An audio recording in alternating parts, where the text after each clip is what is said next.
Welcome to Join Trilla.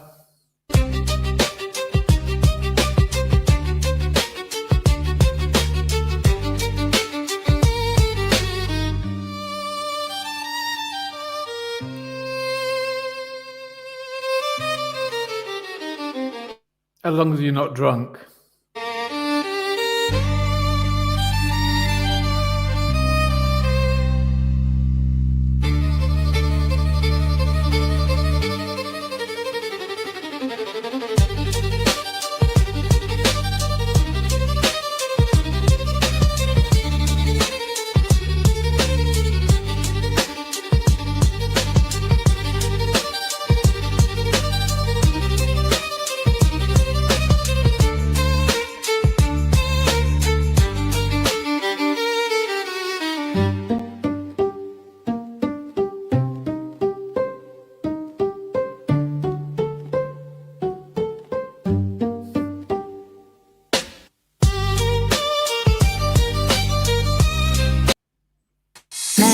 There is life. Well, all right, enough of that.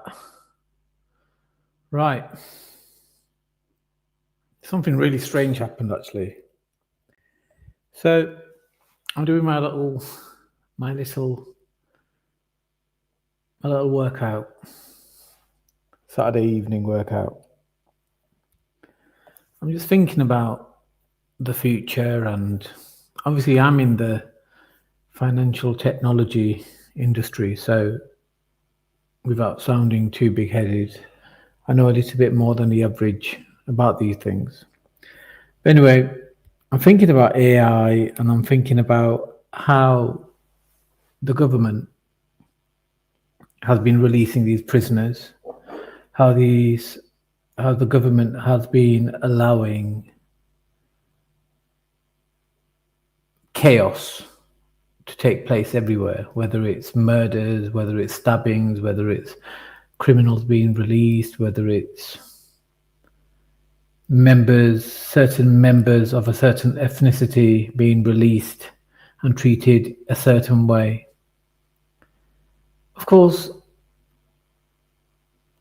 to some degree or another, this is all emotional manipulation. It's completely evil, it's completely barbaric. But if you step away from the reaction and look at it from a strategic point of reference, you realize that they're doing it on purpose. Yeah. Now I've had licenses granted by government for various reasons, everything from auditing, purposes, right up to money laundering and the rest of it. And I'm not really the type of person that thinks everything the government does is bad, because it's not. However, I've also met enough people that work for the government at various different stages of my career, and I know that the government has access to some of the best brains in the country, if not the world, so they don't make mistakes. So I was thinking about all this, and then whether I think it was God showing me, or certainly something popped into my head, and I completely believe it to be true. Like I said, there's some information I can't share, but anyway, God showed me something, or something came into my head, however you want to look at it. They're obviously doing this to bring in some kind of overlord system, some kind of software that makes a decision, right? Now hear me out. What they're planning to do, or what they are rolling out, is, in the most basic terms, some kind of leadership, some kind of control, an AI government that makes all the decisions. And the way they'll get people in is to say, look, we are doing a poor job. The police are not acting the way they should be acting. The politicians are doing a poor job. They do not deliver what they promise. The court system is not delivering justice equally, so on and so forth. Immigrants are coming in, there's no checks and balances. It's all down to human error. They will increasingly, and they have already, start saying that all these issues, whether it's immigration, whether it's grooming gangs, whatever it is down to human error. Humans cannot be trusted to fulfill their duties equally and fairly. And as a consequence, an AI system shall make the final decision. In other words, an AI will be present when somebody is sentenced, and then the AI will be in control and have an overview to state whether or not that prisoner can be released.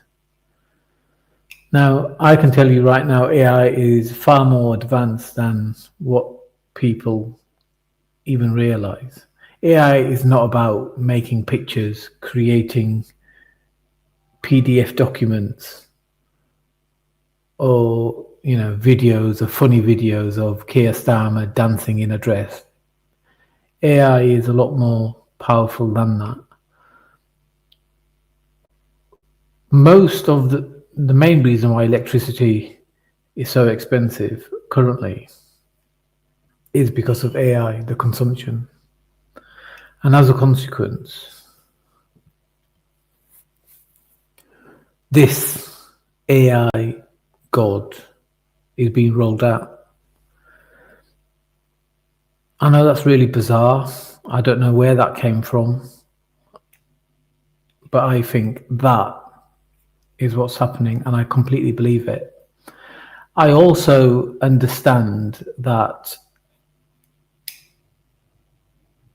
Elon Musk, you probably heard the headline the last few days, he's now going to be the first trillionaire in the world. And one of the reasons how he's going to achieve that is he's going to be paid a certain number of shares worth a certain amount of money, I think in batches of 350 million at a time. And in return for his companies like Tesla, he's going to deliver as the CEO so many robots, AI robots. So these AI robots are going to be companions. I don't mean companions as in partners, but that as well, I suppose. But everybody, just like they have a mobile phone, will be able to have their own personal robot. So what they're going to do is first give you a handy robot. So instead of you doing the gardening, you will say, robot, can you go outside and do the gardening? The robot will be able to do all these things because it's going to be programmed, and the learning model is going to be AI. And, the robots will be customizable. Some people will go for a bodyguard type of robot. Some will go for a housemaid type of robot. Others will go for, a chauffeur type of robot. All the robots will be able to do all of these things. At first, it's going to be multiples of robots where the software is interchangeable from the robot in the car into the robot that's running your house. And then that same AI will also be in your phone. So you're not really having a robot following you like a human being. It's going to be the software is being utilized on different devices, but eventually it's going to be robots where you will have a humanoid robot as your personal friend. The problem with that is, as I've tried to show people previously, is when you talk to AI says yes to everything. AI says, you know, yes, money, that's a great idea. Oh, wow, you really have been thinking about this. All this. We've all spoken to AI, right? So, can you imagine a child growing up and the main interaction best friend is a robot? And everything the child says, the robot goes, wow, that's intelligent. Wow, brilliant. Oh, that's a great idea. Would you like me to do more? Would you like me to do this? Would you like me to do that? So that's not really human contact. That's not the type of communication we human beings are used to, and is certainly not the type of conversation that is healthy, because we need to be critiqued. We need to be told, well, that's not right. I have no, I don't agree with that. And that molds our personality. So it's a scary thought, but at the same time, imagine the time that will be freed up. I mean, I have a fairly big garden. I spend hours in the garden, with or without a gardener. So for me, having a gardening robot will be fantastic. But the offside of that is the current generation might know right from wrong and be able to use a robot in this way. The fear is that children that are born after the release of robots, how will they see this? How will it operate for them? So it's bad. It's bad. Humanity is about to change. Next year, I think we've already seen, actually, another point. We've already seen Amazon lay off thousands of people from their warehouses. That's just standardized robots that they had, that technology they had for quite a few years now. But AI is progressing to such a level that anybody doing a desk job, a basic desk job, is about to be made redundant. When I say about, I would say in the next year or so. That's how advanced I think AI has already become. They just haven't released it. So if you are doing a very basic junior level executive job, unless you change and upgrade yourself, unless you learn how to use AI to further enhance what you already do, you could be made, and most likely will be made, redundant in the next 24 months. And why do you think they've been getting ready certain things like universal income, where everybody is paid a certain amount of money no matter what? Why do you think that is? Because they have already plotted the charts. They already are aware that once AI is rolled out and once AI gets to a certain level and people have accepted it, then the next level, which is what I'm referring to, is going to be rolled out, and that will mean redundancies. So really, I'm delivering in a very calm way, a very red alert, an emergency kind of message, saying that a lot of people, the world is about to change, and not necessarily for the better. We could change it for the better. It depends how people react. If people start accepting this technology as technology that controls them, then they are doomed. But if people start accepting this technology as a tool to further enhance their lives, then we could keep control. So this isn't nothing new. This is the other thing that dawned on me today, is none of this is new. When you understand things like, I remember Alex Jones saying in yesterday's broadcast, or was it earlier today, that they have, even cars don't come with some cars don't come with door handles. Everything's digital. Everything is programmable through AI or controllable by AI. There's already draft insurance legislation ready to be rolled out that will not insure cars over a certain age. So if some of you that think that I have an old classic Beetle that I'll carry on driving, guess what? They're planning to roll out legislation that you will not be allowed to drive that car because it will not be insured.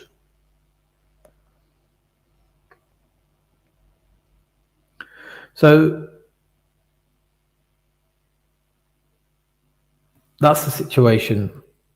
If you know people that do mundane jobs, if you know people that do very executive level jobs, you can mark this video, the date and the time, that I think they will be made redundant within the next 12, latest 24 months. Because I think next year, the technology that's going to be rolled out through AI is going to be unbelievable.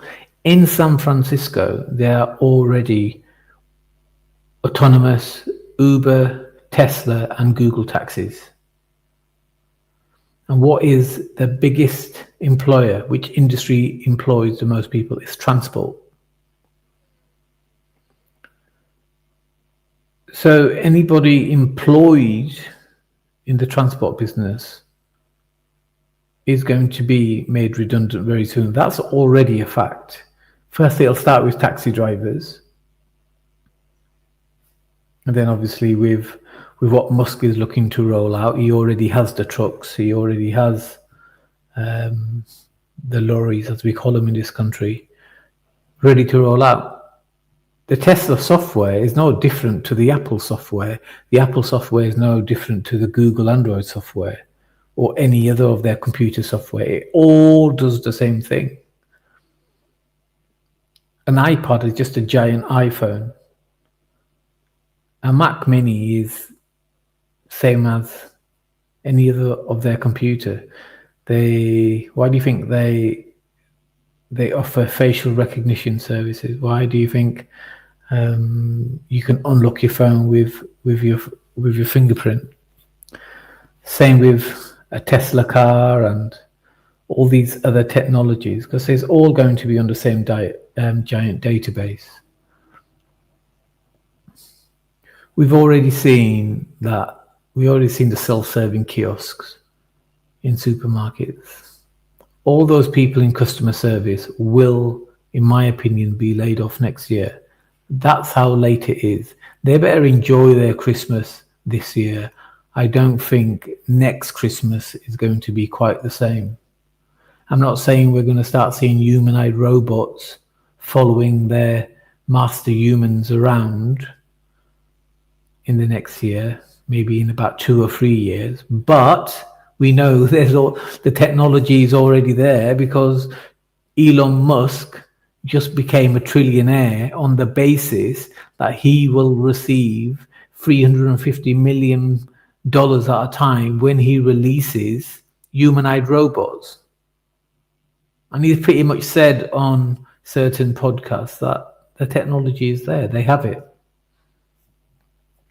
He didn't create it, I don't think. I think it was given to him. But, some of you guys think he's some kind of genius. I don't.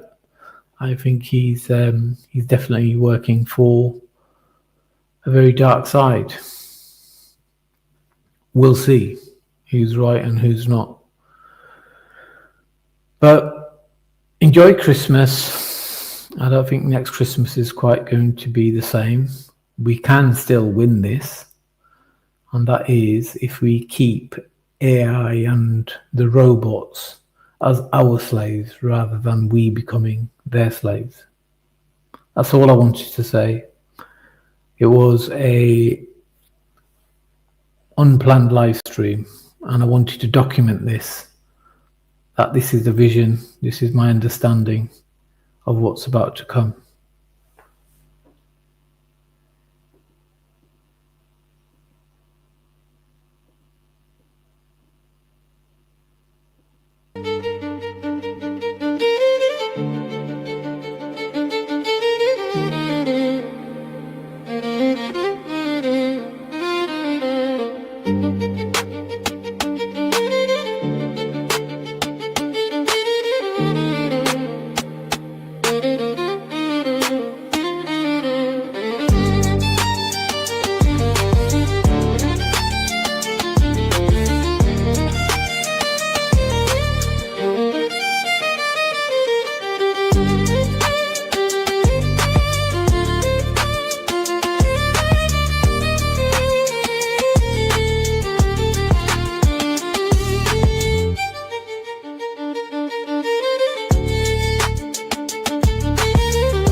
Trilla. Annie, you wouldn't even let me finish my bloody dinner before having to jump on before you run away. Adios. How, how's it going? Not bad. I'm just in Ludhiana. I'm just having a bit of butter chicken, you You're know? in, you're in India. That's right. That's right. Yeah. It's What on are you doing there, holiday. mate? Is it a holiday? Is it business? It's both. It's always business. Always business. Fair enough, mate. Yeah. Do you like Ludhiana? Yeah. Yeah. I mean, home is where you throw your hat, you know? I'm happy with it. You know, it's a very changing city, honestly. This place, if you know, if you got your wits about you, you can make a hell of a lot of money out here. Not Yeah, easy, but yeah. you It's know. fair. It's fairly. I wouldn't say easy to do, but yeah, it's definitely you could definitely succeed out there. But the problem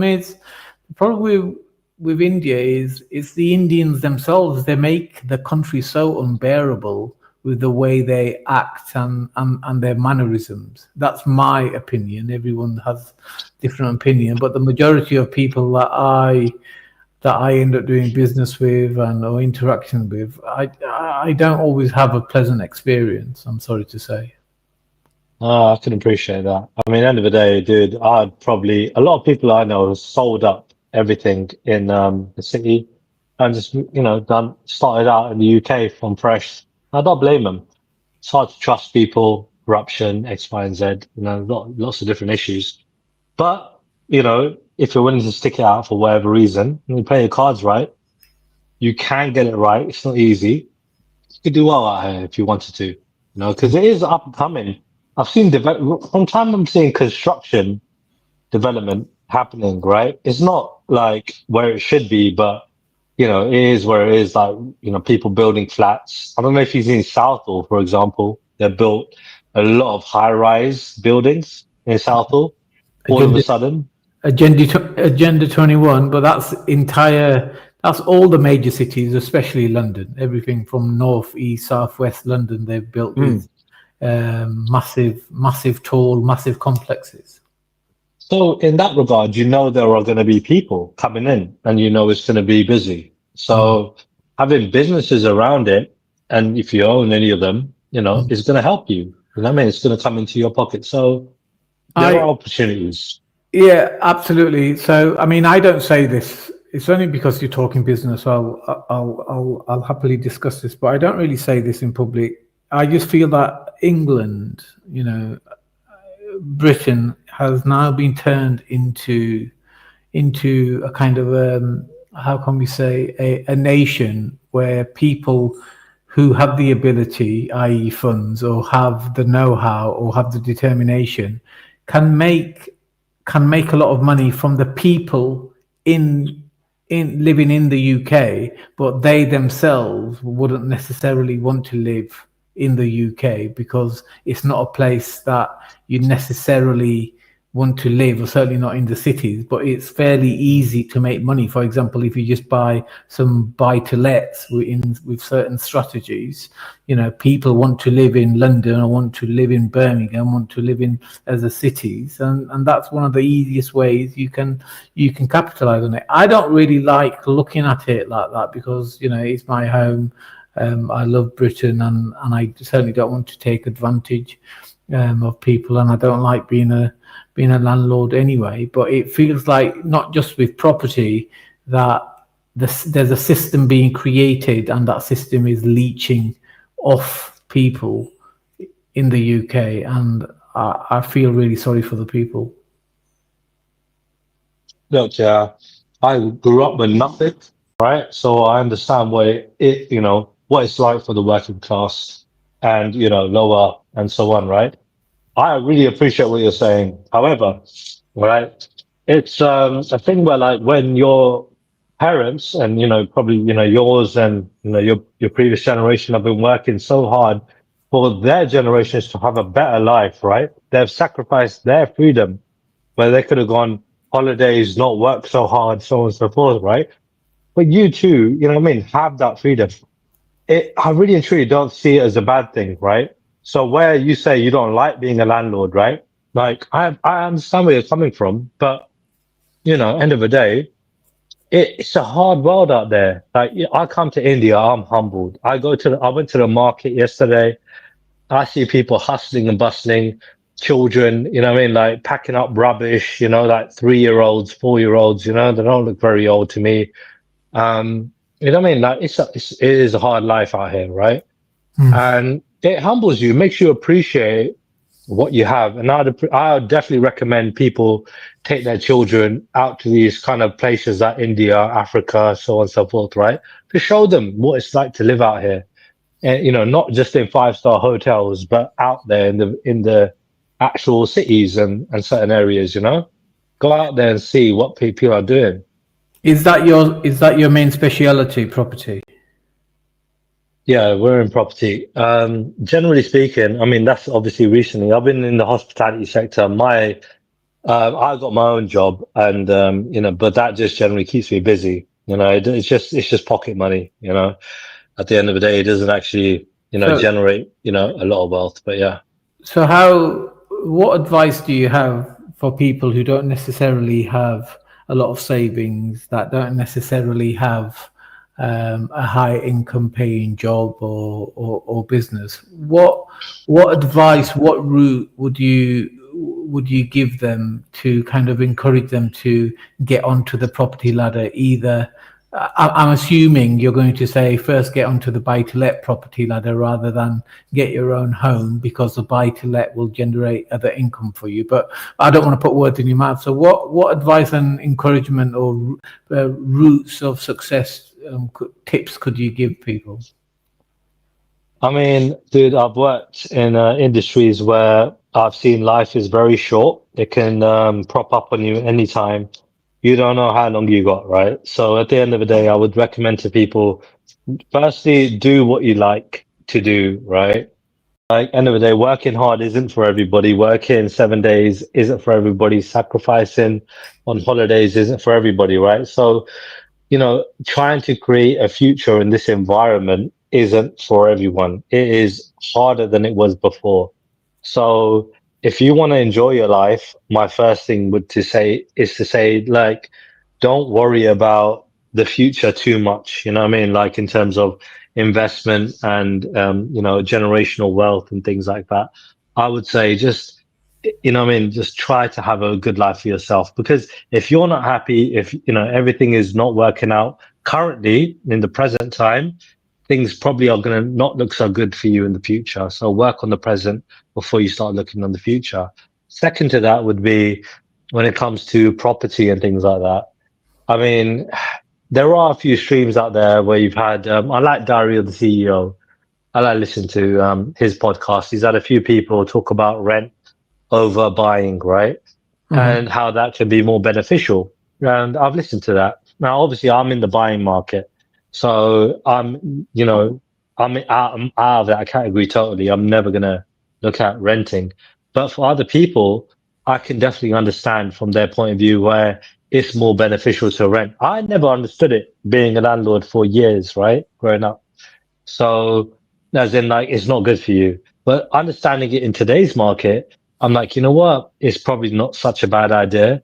But let me just conclude to that by adding that having a partner and having children to basically, what I mean, and more children also, if you're looking at future security, would probably be more beneficial in terms of what you see in today's culture, where Asian people and other people, African people, have had children, especially the Asians. I don't know much about the Africans, where they basically work together and their children are also of age, bringing in income, right? Which adds to the household income. And you've got now 5 to 10 almost, if you've got partners in one room, right? Working, and now you've got freaking multiple incomes coming in, where now you can basically, in a year, you're earning towards quarter to £1 million a year, which is the way to go, in my opinion. So you're saying team up with your family members, get Mm. into one household, combine all your incomes, and that will give you power of surplus cash, and Yeah. then together you guys can the family can, or the group can invest. So it's like joint investment, really, isn't it? Like lowering your cost because you all live together, and then maximizing Mm. the power of cash because you're combining all your savings and surplus cash. Right, Yeah. right. So immediate family, it definitely works because generally speaking, those quite knit families in that regard, I've seen mostly in Pakistani, Afghani, Indian as well, where they have done that, right? A lot of the times Pakistani women don't work, from what I've seen. I say a lot of the times, I don't know that many examples, but from the examples I've seen, but Indians, generally the women work, the men work, and they bring in a lot more income because the women work, right? But yeah, I mean, generally they generate between 200 to 800,000 plus, you know what I mean, a year, when it comes to like 3 to 5 kids in that household where the dad is working and so on. So honestly, I don't see anything wrong in that in this environment, you know? I think that's probably the way to go. I mean, if you're looking for generational wealth in the future, I would say definitely people need to look at having larger families. And obviously, if you're going to have girls, I understand that, in our culture, generally the girl goes to another family and they're separate. But even then, a lot of the times women are more educated nowadays and earn higher incomes than guys do because of their education and so on. So they obviously, I don't see in this generation where they're completely deterred from helping their immediate family out, you know, in these instances. Mm. And plus, a lot of the times when you've got a joint family, they generally help each other anyway. But yeah. Mm. Yeah, I think, yeah. So what about the fact that when you have essentially multiples of couples, whether it's the three, let's just say it's three generations of, say, the grandparents, the father and mother, and then the Mm. son and his wife, and maybe two sons and two wives. You have that many generations of couples living together. There's usually more than fireworks, and hence why No. many households opt to have a house per couple. So what about that? How do how do people get around that? Because I don't think it's necessarily healthy to have that many couples living under one roof. Yeah, the thing is, in the early 2000s, I went to Canada, right? I was going to relocate and start a life out there. And with my cousins, they were in construction and, like, what to call it, like interior decorating and so on. So they were building properties, acquiring land, and also doing the interior decorating, right? These were four brothers at the time, now five, right? The fifth brother, went later on. So generally speaking, I was going to join their team and just do what they were doing. The guys were working 12 plus hours, right? So, they were shattered, as you can imagine, right? Coming back home. It's just, wake up, go to work, come back home, eat, sleep, right? It wasn't, any time for any bickering, arguing, anything else. Family disputes happen. Yeah. I'm not like my first cousins, for example, they're two brothers. They own land in India. And, I think one of the wives with the younger brother, she's from Chandigarh, a little bit more modern than, the other wife, from Ludhiana. Like she was more from a farming background. She was, I don't know, there were some disputes. And, some guys obviously, want to just keep their wives happy and so on. And they try and separate from the family household and do their own thing. But recently I heard that they're back together, right? So I just come back to India. Last time I was here, they weren't, they were living separate. Now it's a family unit again, right? So things happen, right? And people are going to go their own way. And I think people are going to appreciate how much harder it is, and how much more they can save and have. I told my girlfriend this same thing. I said, listen, like she talked about having her own place. And I said, listen, we're going to struggle if we have our own place, right? We're going to have a lot better of a life, more holidays, more money we can spend on ourselves, right? If we live with our family, like my parents, right? And, I tried to explain it like that to her economically, and she understood. So there is a bonus in having your independence, doing your own thing, but at the same time, when it comes down to it, overall, one, you're looking after your immediate parents, and no woman is ever gonna take that away from me. I don't care who she is. My parents come first because they gave me everything.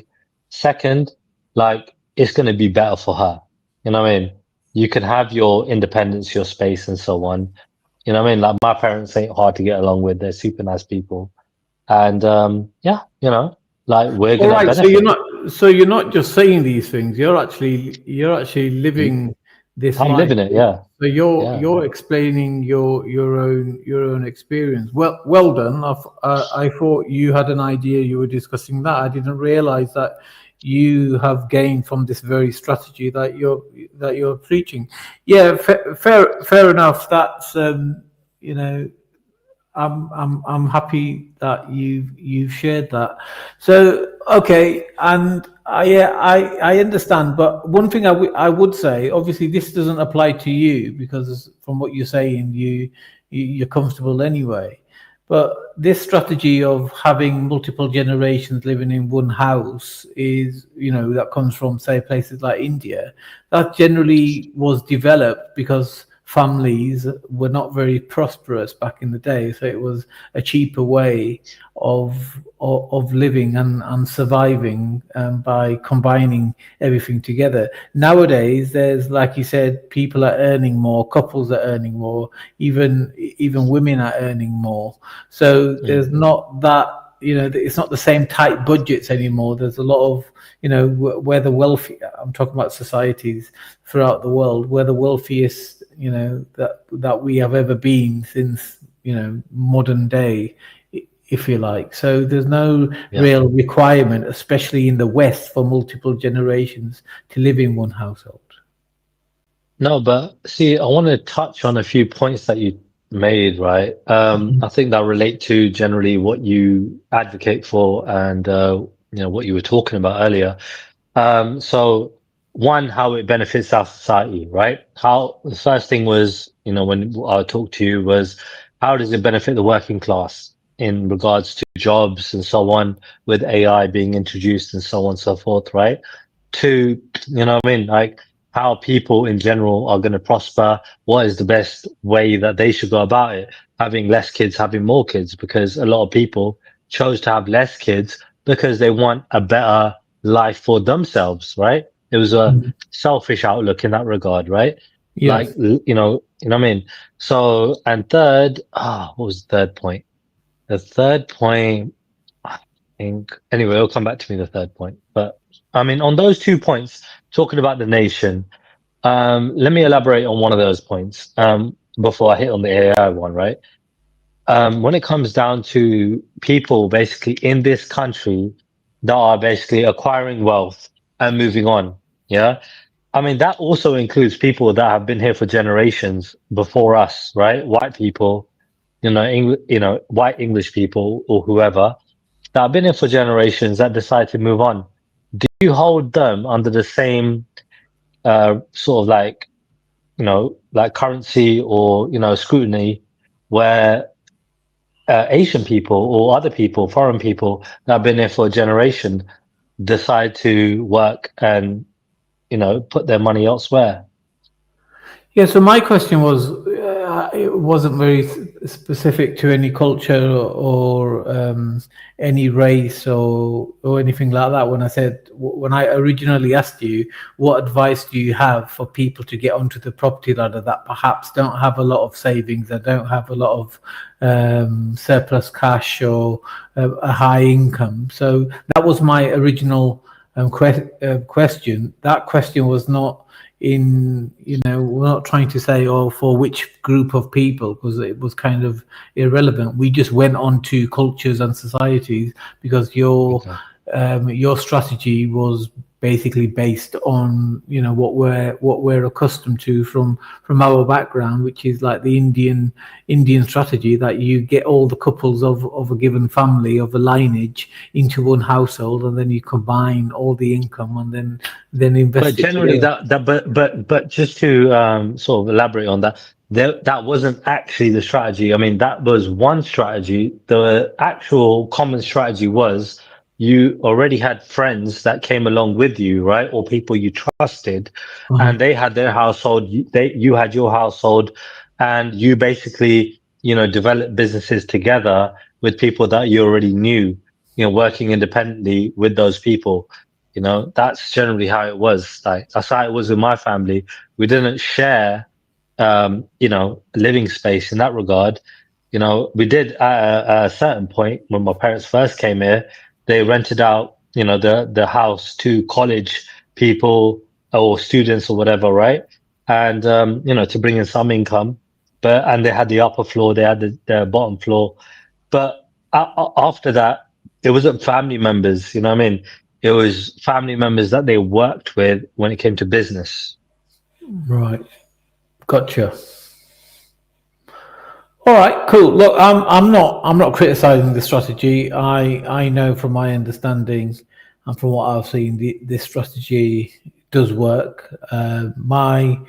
My parents and my grandparents didn't live together; they lived separately. So I can't say it definitely, that I have first-hand experience, but I'm not critiquing the strategy. Like I said, I know it does work, and common sense shows us it can work. Even the most famous two brothers, the Tate brothers, they publicly They're state, not they're yeah. not the most famous brothers. But Well, okay, okay, go on. one of the Okay. most famous They're brothers. they're notorious for the wrong reasons, but okay.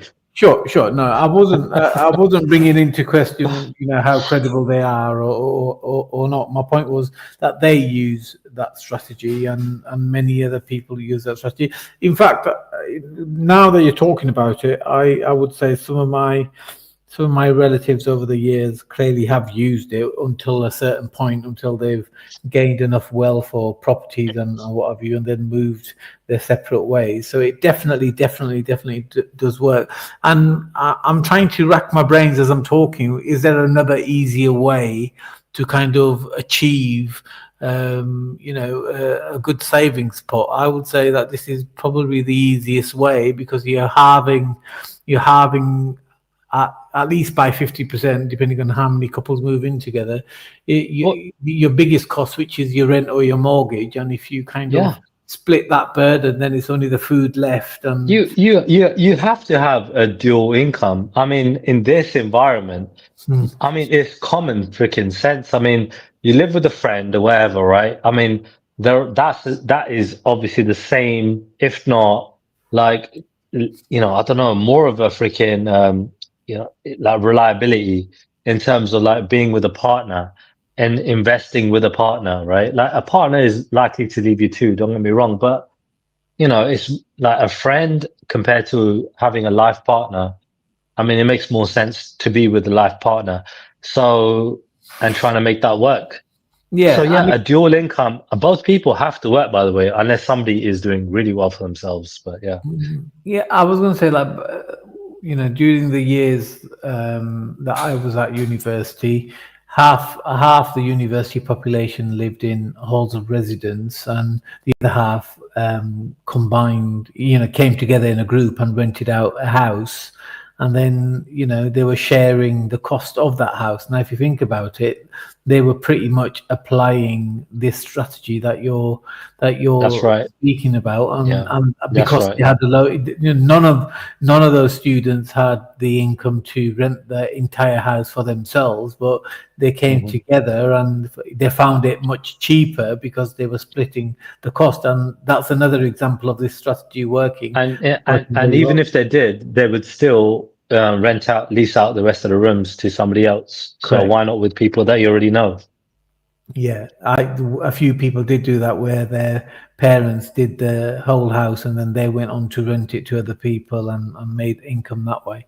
Yeah, yeah. That's actually, I've not given this enough thought, and I'm thankfully surprised that this is something that I think I will promote going forward to people who are asking me for ideas, because my background in financial markets, investments and Mm. business, I don't necessarily have the ideas for people who want to start from the very, at the scratch. I don't necessarily have the capacity to kind Yeah. of give them ideas for I that. mean, we're in investment, we're in commercial property, right?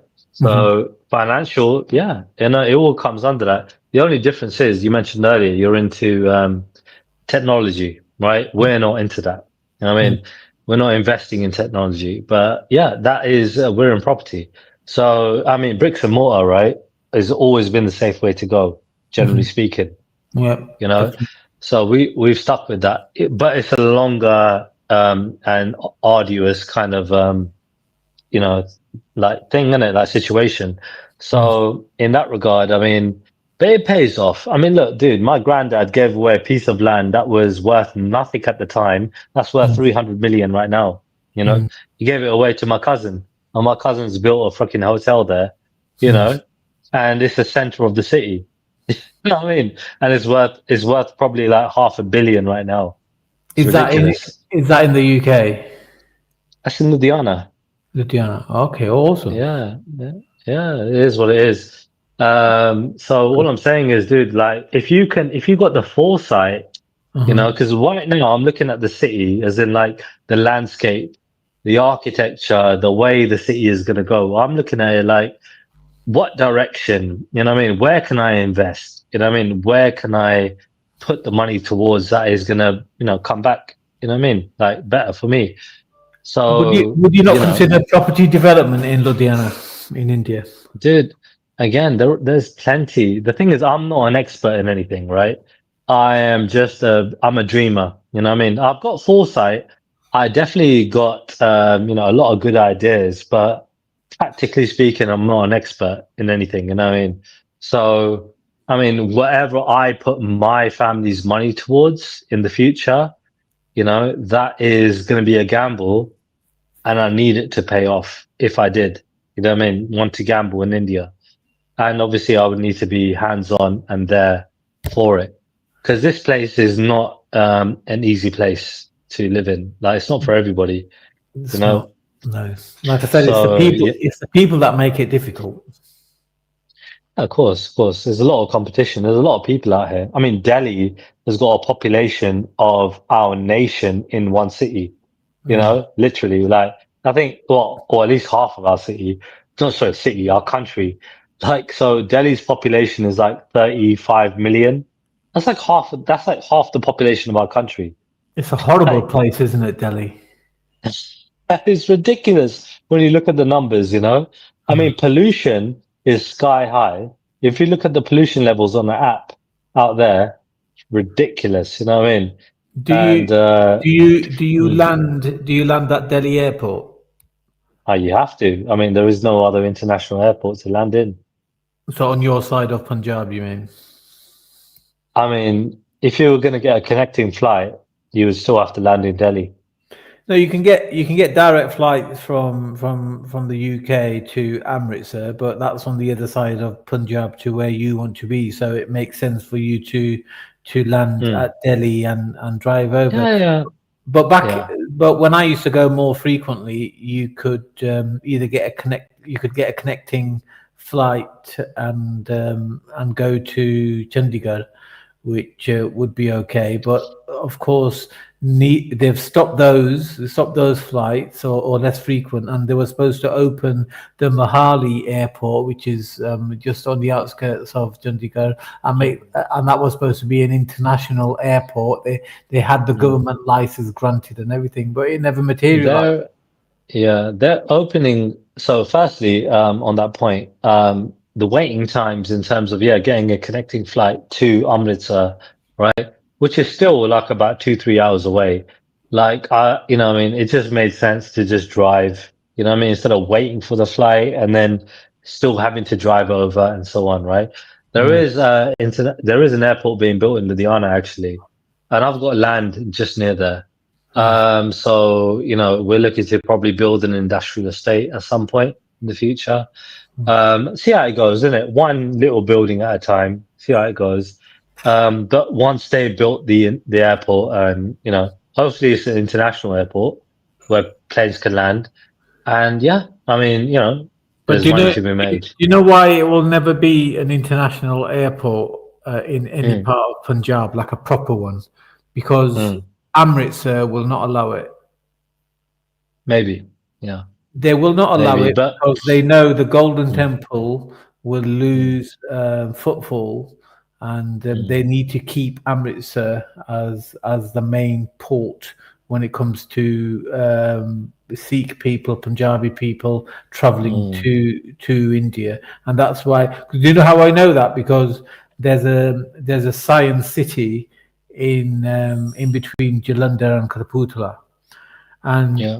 that is built on hundreds of acres. That was going to be an airport because we owned some of that land. So that was bought Yeah.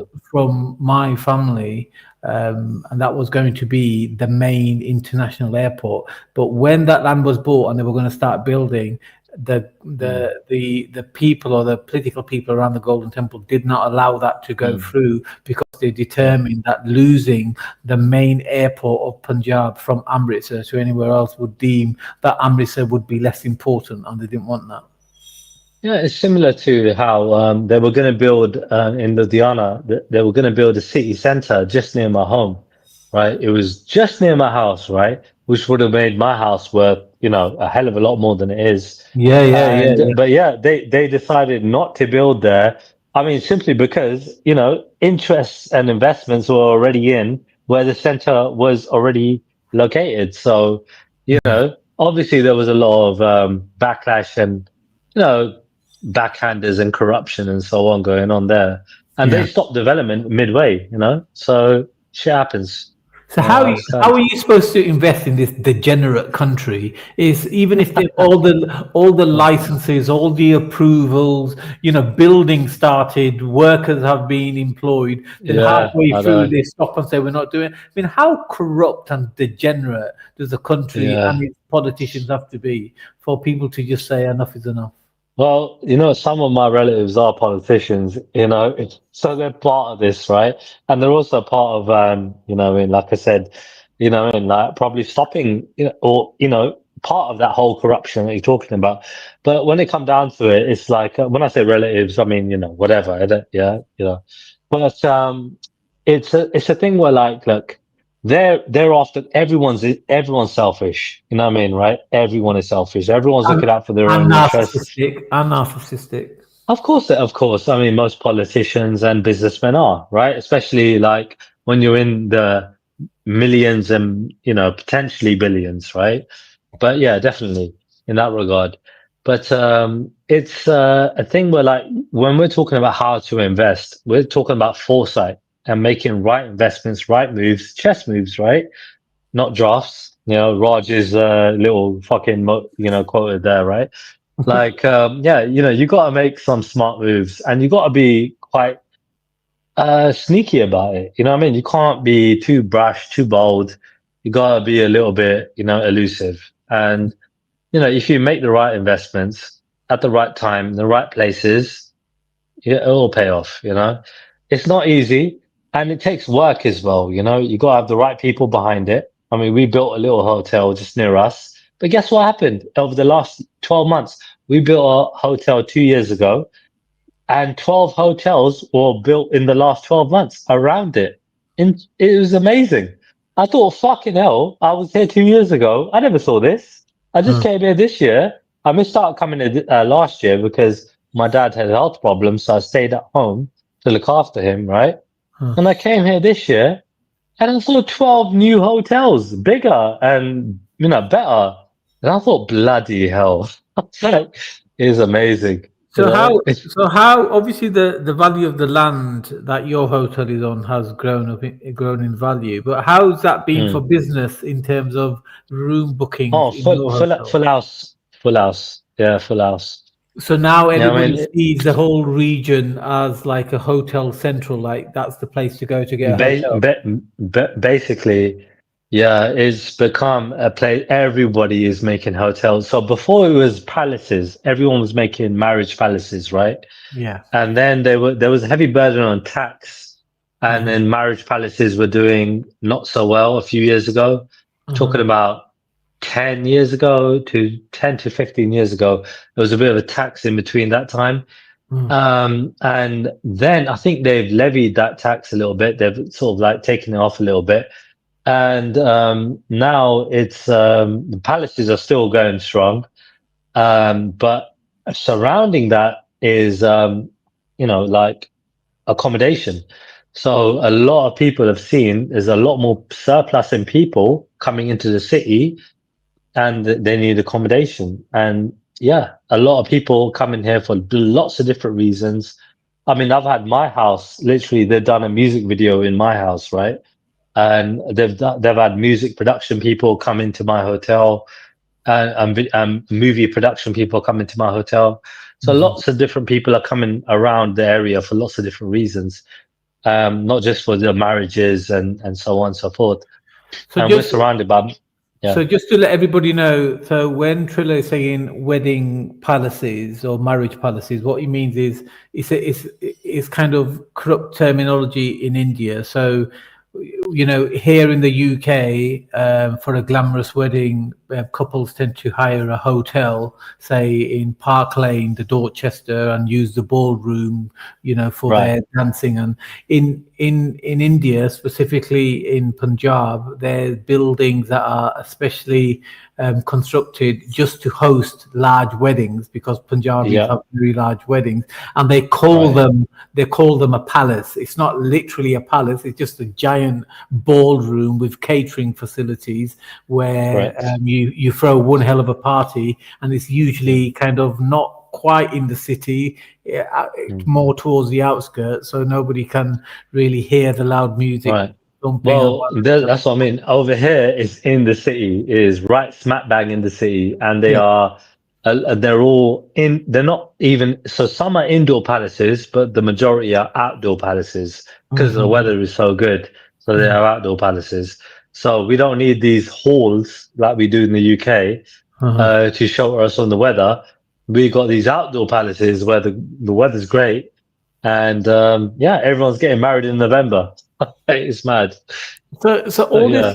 all this knowledge you have and all this kind of experience you've had, and who would have known it all this time, Triller? You've been going on various platforms and getting into these kind of degenerate arguments over the years. I'm not saying you still do it now. Obviously, we've all seen the change, the better change for it. But all this time, you've all the things that you're telling, because obviously my family are very well connected in India, and we've been investing and very similar experience to you. So I know what you're saying is bang on and accurate. But why didn't you kind of go down this route before, where you can help people kind of change their angle to life, and learn from what you and your family have done and how you've become comfortable?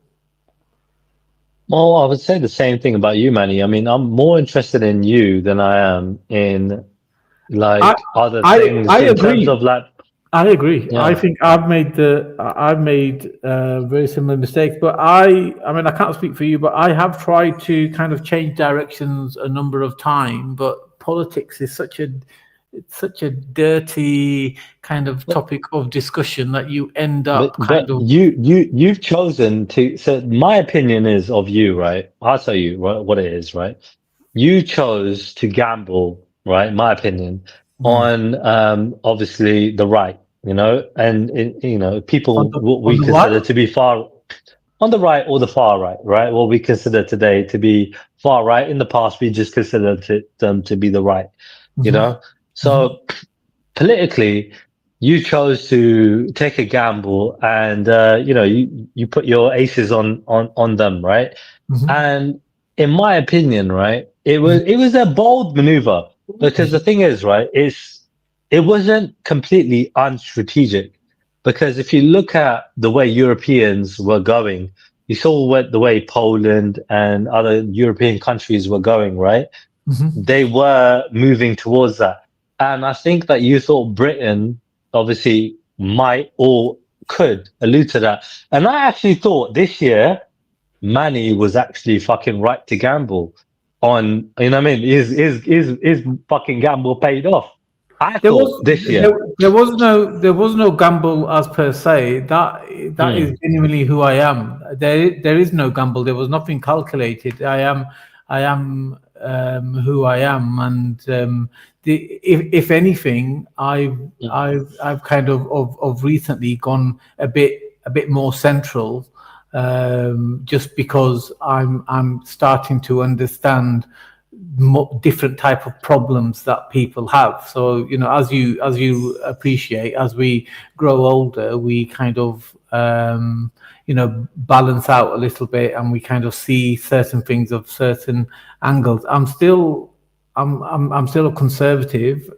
There's no other position for me to have, but at the same time, I increasingly realize that this left versus right kind of divide and rule strategy is not necessarily something that I want to feed, even though as a man and as somebody in my position, I am a conservative, but I think that's a default position to have, because there's a certain amount of freedom, certain amount of free speech, certain access to certain things that I want to conserve. That's why I am, the right Well, or a conservative. conservatives have always protected the wealth of the elite, right? And the wealth of the rich or the high class, what you might call them in the past, right? So generally, that is what conservatives have been about. They've been on the right, but the right has always been about preserving the wealth of the elite and the rich, you know?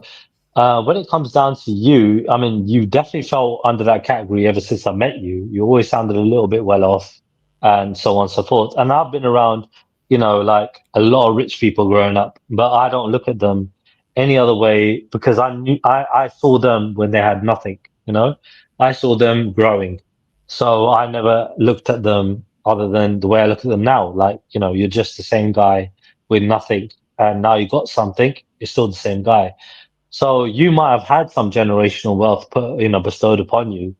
However, I mean, I'm more interested into a couple of things, right, about you, a few things actually. But what was it about your earlier comment about, you felt like God has spoken to you? I mean, are you our new prophet or something? Like, what is going No, on no, here, bro? no, It no, was a bit concerning.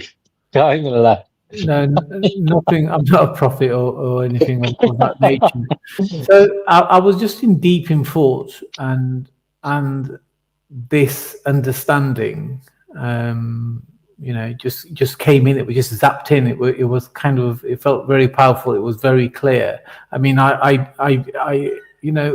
Raj used to say this thing, and I used to kind of laugh and giggle, where he used to say things like, "I've downloaded the new version of Raj," right? And I think that was a good way of kind of saying these things that every so often we're kind of upgraded. But when I was young, I used to be able to dream of future events, but over the years I kind of lost that ability, and increasingly of recent times I don't necessarily dream like that, but I definitely do get visions and understanding and clarity of certain things that are happening. And this today was exactly one of those situations where I'm understanding, like, of course, the government doesn't make mistakes. I know from my own experience, these guys have access to the best brains in the world, let alone just in country. So why was it? And all of a sudden, the answer was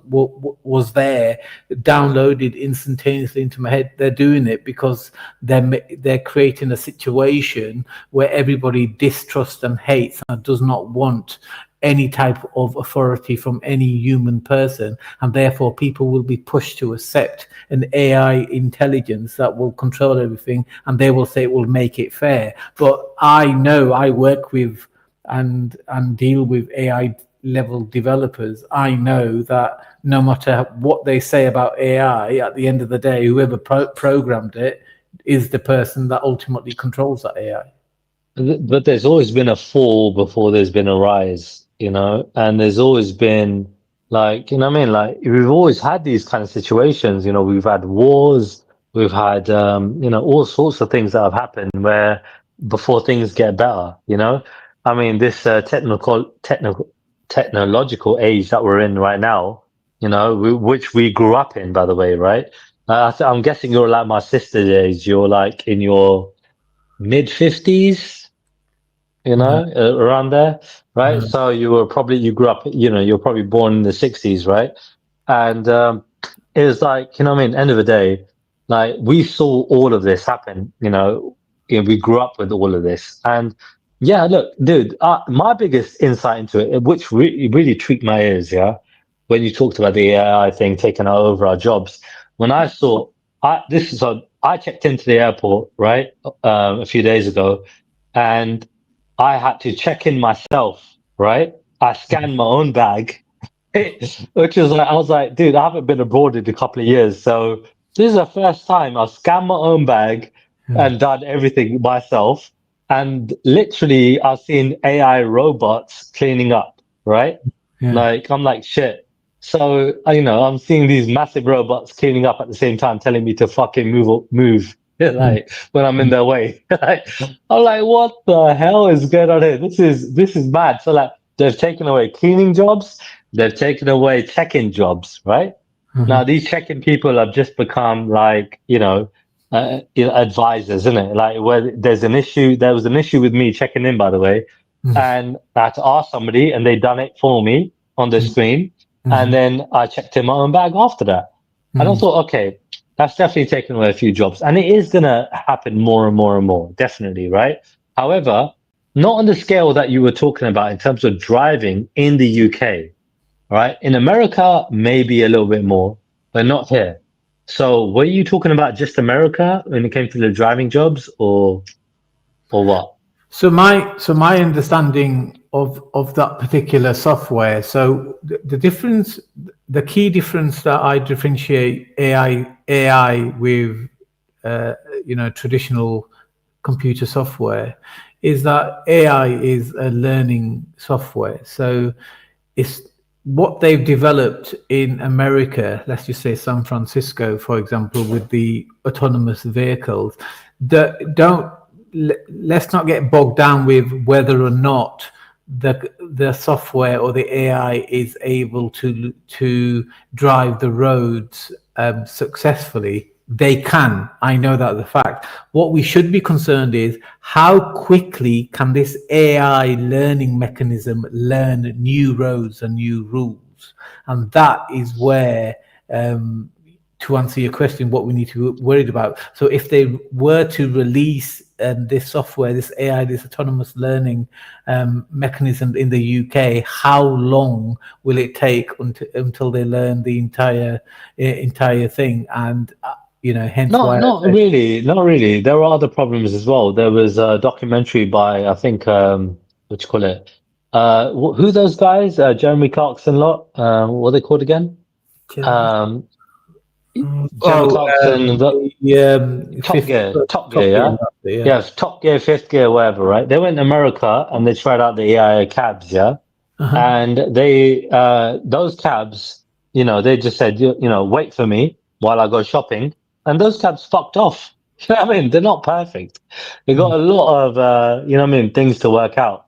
You know what That's I what mean? that's what And so, but that's what I meant is how quickly can they learn, adapt. That's the thing. So at the moment, if you look at the speed from when ChatGPT was launched to where AI is now, that's a lot of mm. ground covered.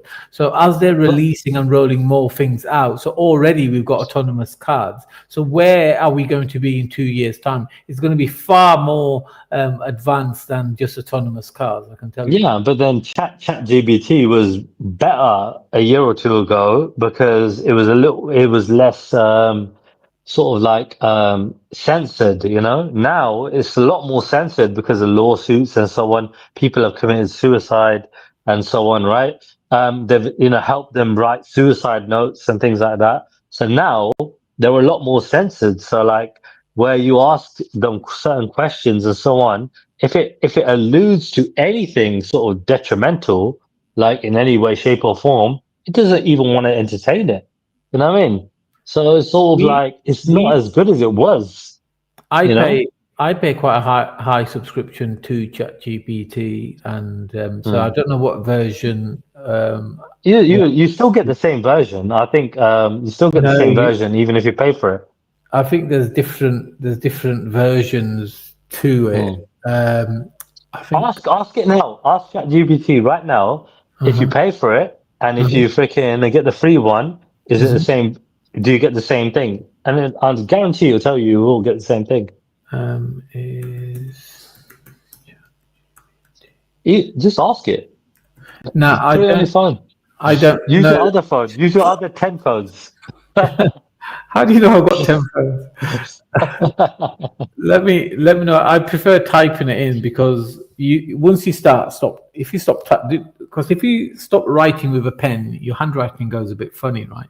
So Oh, I actually mate. prefer typing because there's a certain I level of stopped I stopped writing years ago, dude. I mean, my best handwriting is with a fountain pen. I don't know why, but yeah, it is what it is. Okay, I'm just typing in, is ChatGPT version the same for the free subscription and the paid subscription?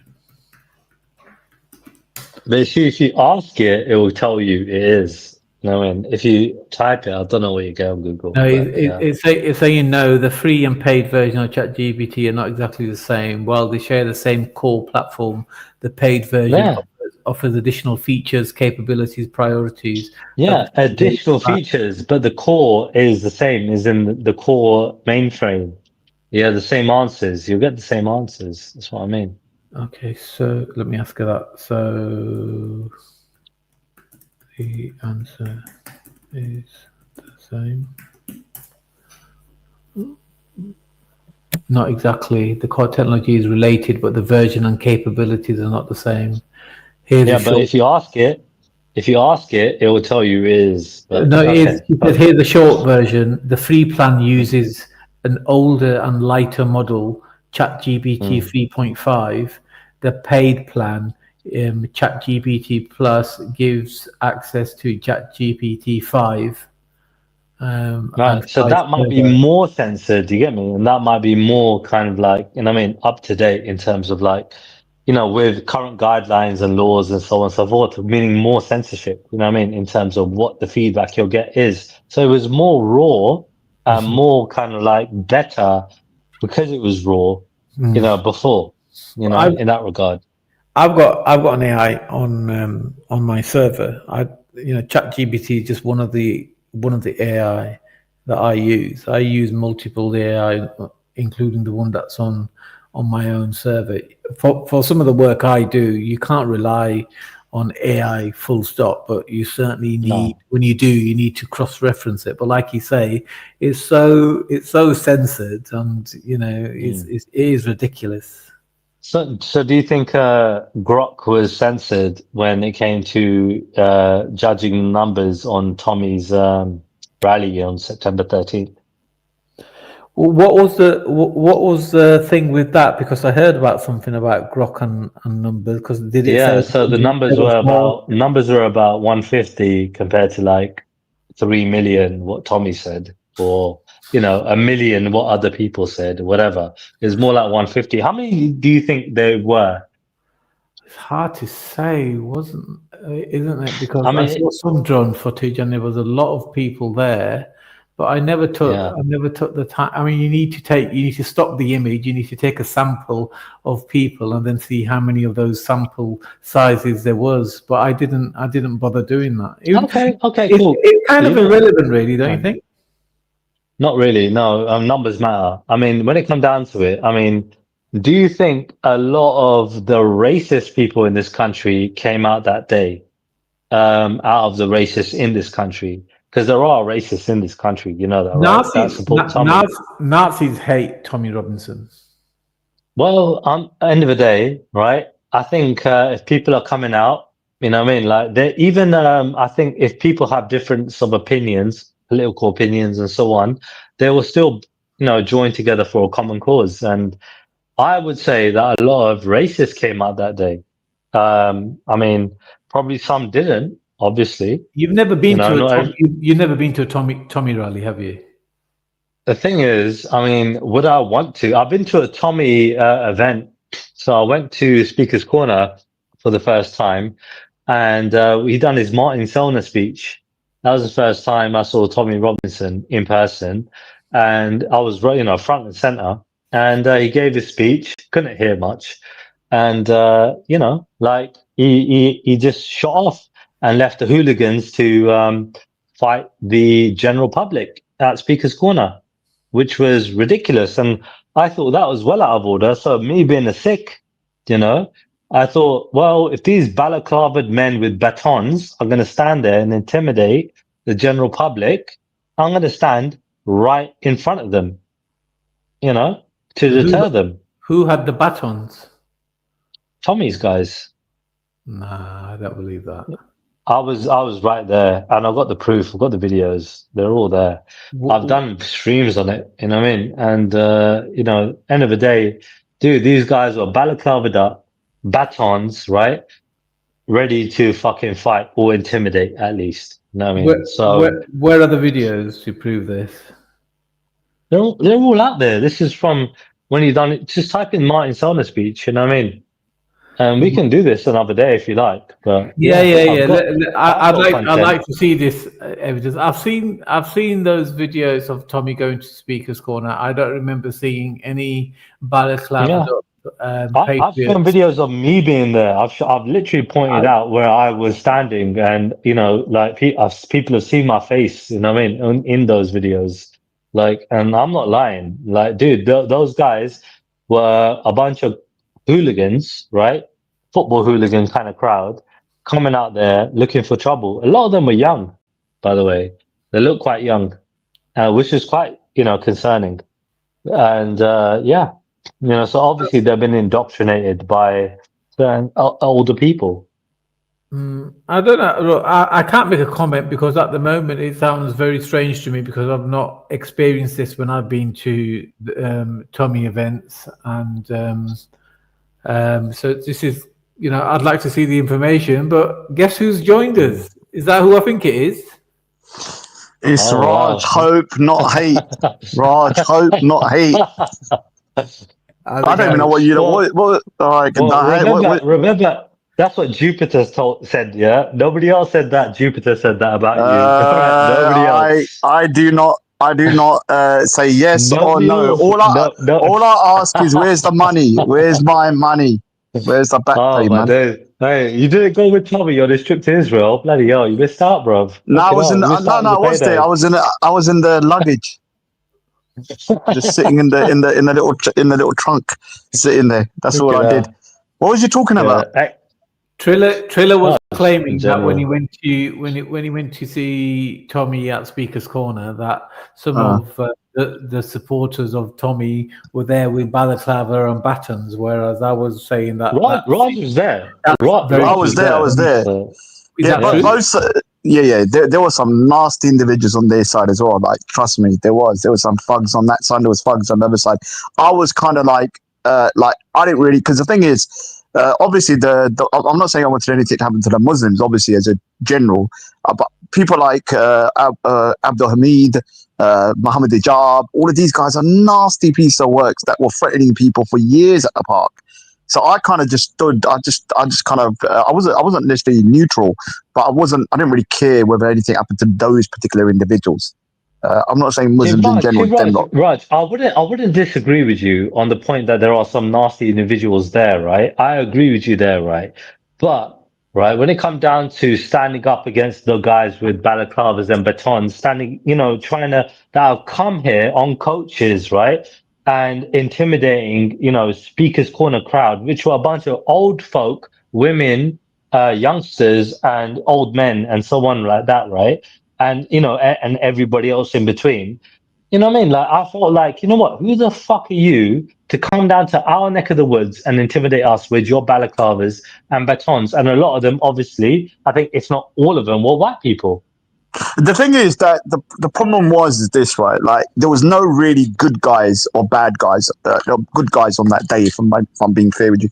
Even with Tommy Robinson, the guy that he was kind of like, and I agree, the guy that Martin Selner, the guy that he was saying that because he got banned from going, I do believe he should have been allowed to talk. If people that support Al-Qaeda, ISIS, like Uncle Omo, who got arrested after hitting a policeman, is allowed to talk there, then even somebody that I believe to be a neo-Nazi should be able to talk there, right?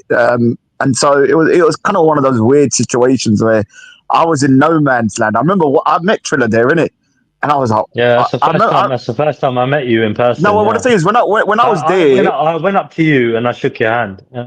yeah, no, but the thing is, when I went Was it there, I was remember, it a date? Did you guys go on a date? yeah, Oh, fuck off. dude, what grown men It do was be our in their it was our bedrooms? first date, Maddie. It was our first What date. All grown men right. do in their bedrooms is up to us, right? Why do you want to Okay, know? Are now. you a guy? Are you I, gay? I don't want to know, but I just want you guys Are to be you honest with the public that you two were there are you holding hands. homophobic? He's only homophobic if it's me and you. Everybody else can do whatever they want.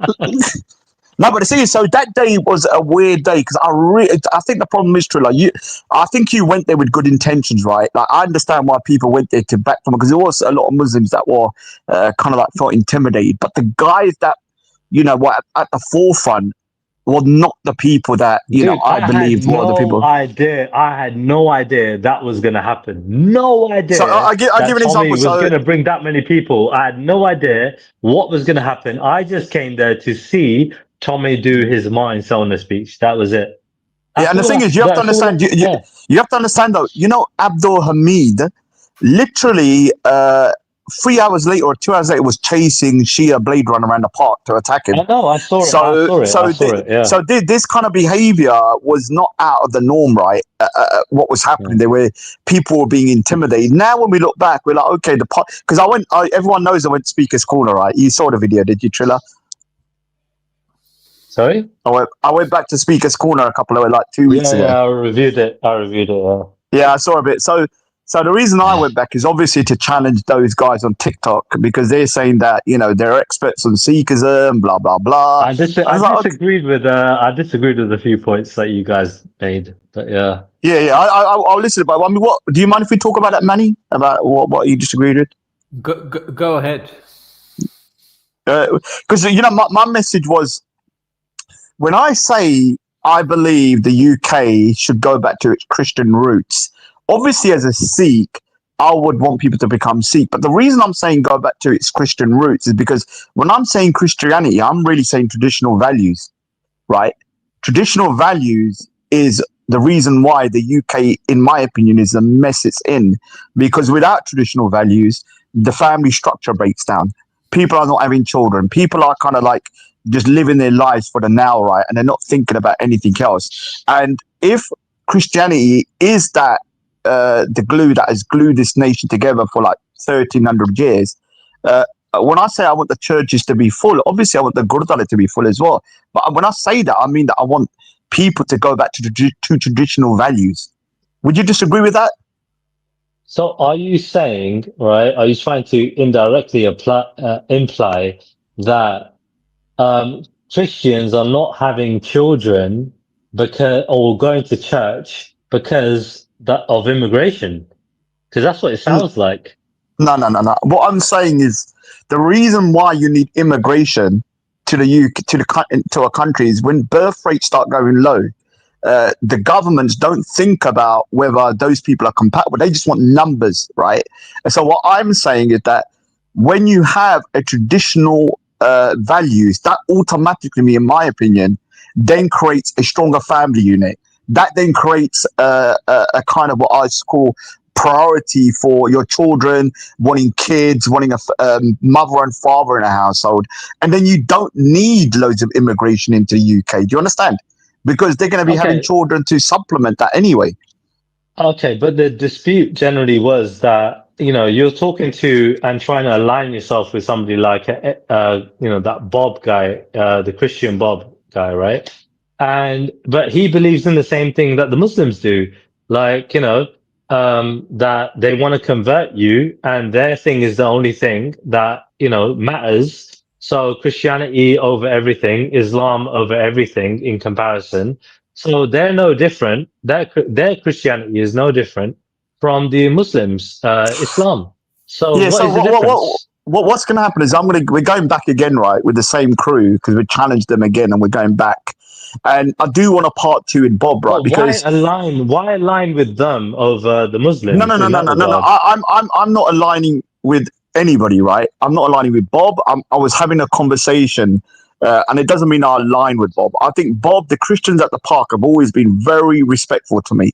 Now, the thing is, I can compartmentalize when someone says, I'm a Muslim and I believe all non Muslims are going to be burning in hellfire because they don't believe, right?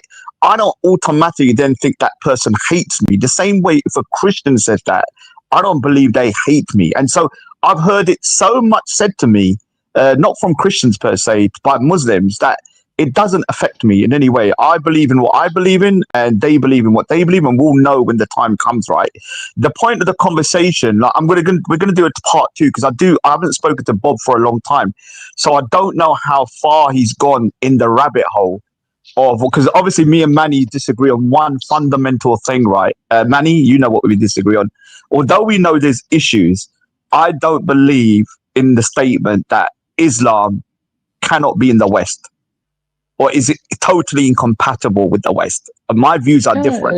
I mean, look, dude, end of the day, look, if there were no Muslims in England, right now, or in Europe, then I think the problem would be Sikhi, and the problem would be Hindus and X, Y, and Z. So and when it come down to it, dude, yeah, there are always going to be people that just don't like something that's different, and that is always going to be the dispute. It's easy to pick on the Muslims and, make that the issue right now, because before it was everybody, now it's the Muslims. And, if they had their way and they got every Muslim out, it would be everyone else after that. Yeah, I look, I am, I've had these conversations, with Manny, myself privately, and I've had conversations with him. I'm under no illusion that the far right, and I'm talking about the real far right, kind of individuals, and they're coming out of the woodworks quicker than you can, even speak about it. Those people don't care whether we're Sikhs or not, right? Whether we're good citizens, whether we're a productive citizen, they don't care. They want all of us out. Now, that doesn't take away from the fact there is a problem within the Muslim community, right? That needs to be addressed. That is something that is concerning. So I'll give you an example. 75% of the T watch list is comprised of Muslims, right? That is, and the population is 6%. 18.5% of the prison population is Muslims, but they make up 6%. You have the situation with the brooming, right? There are legitimate and immigration as well. Even the immigrants have come down. I'm not saying all of them are bad, right? Obviously not. Some of them are true immigrants and should be dealt with correctly.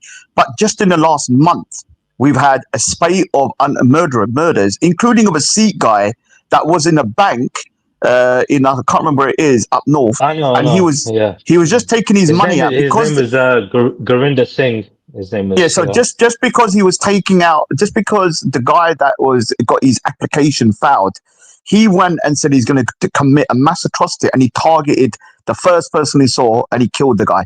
So having legitimate concerns about certain things is the best way to target it, right, Trilla? Because the problem is if you start saying I'm not saying people start saying there's nothing to see here, there's nothing to see, the far right's going to grow. It's going to keep on growing because people can see it, and you're telling them there's nothing there. And this is why I believe the best way to do it is to talk to Muslims, right?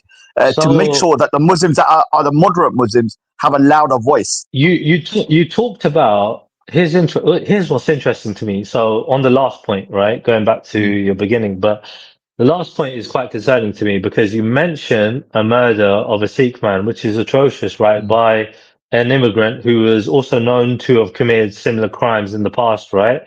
Again, it's massively concerning, right? You murdered a Sikh man, but you haven't mentioned the rape of 2 Sikh women, right, in the last month or two, by white men.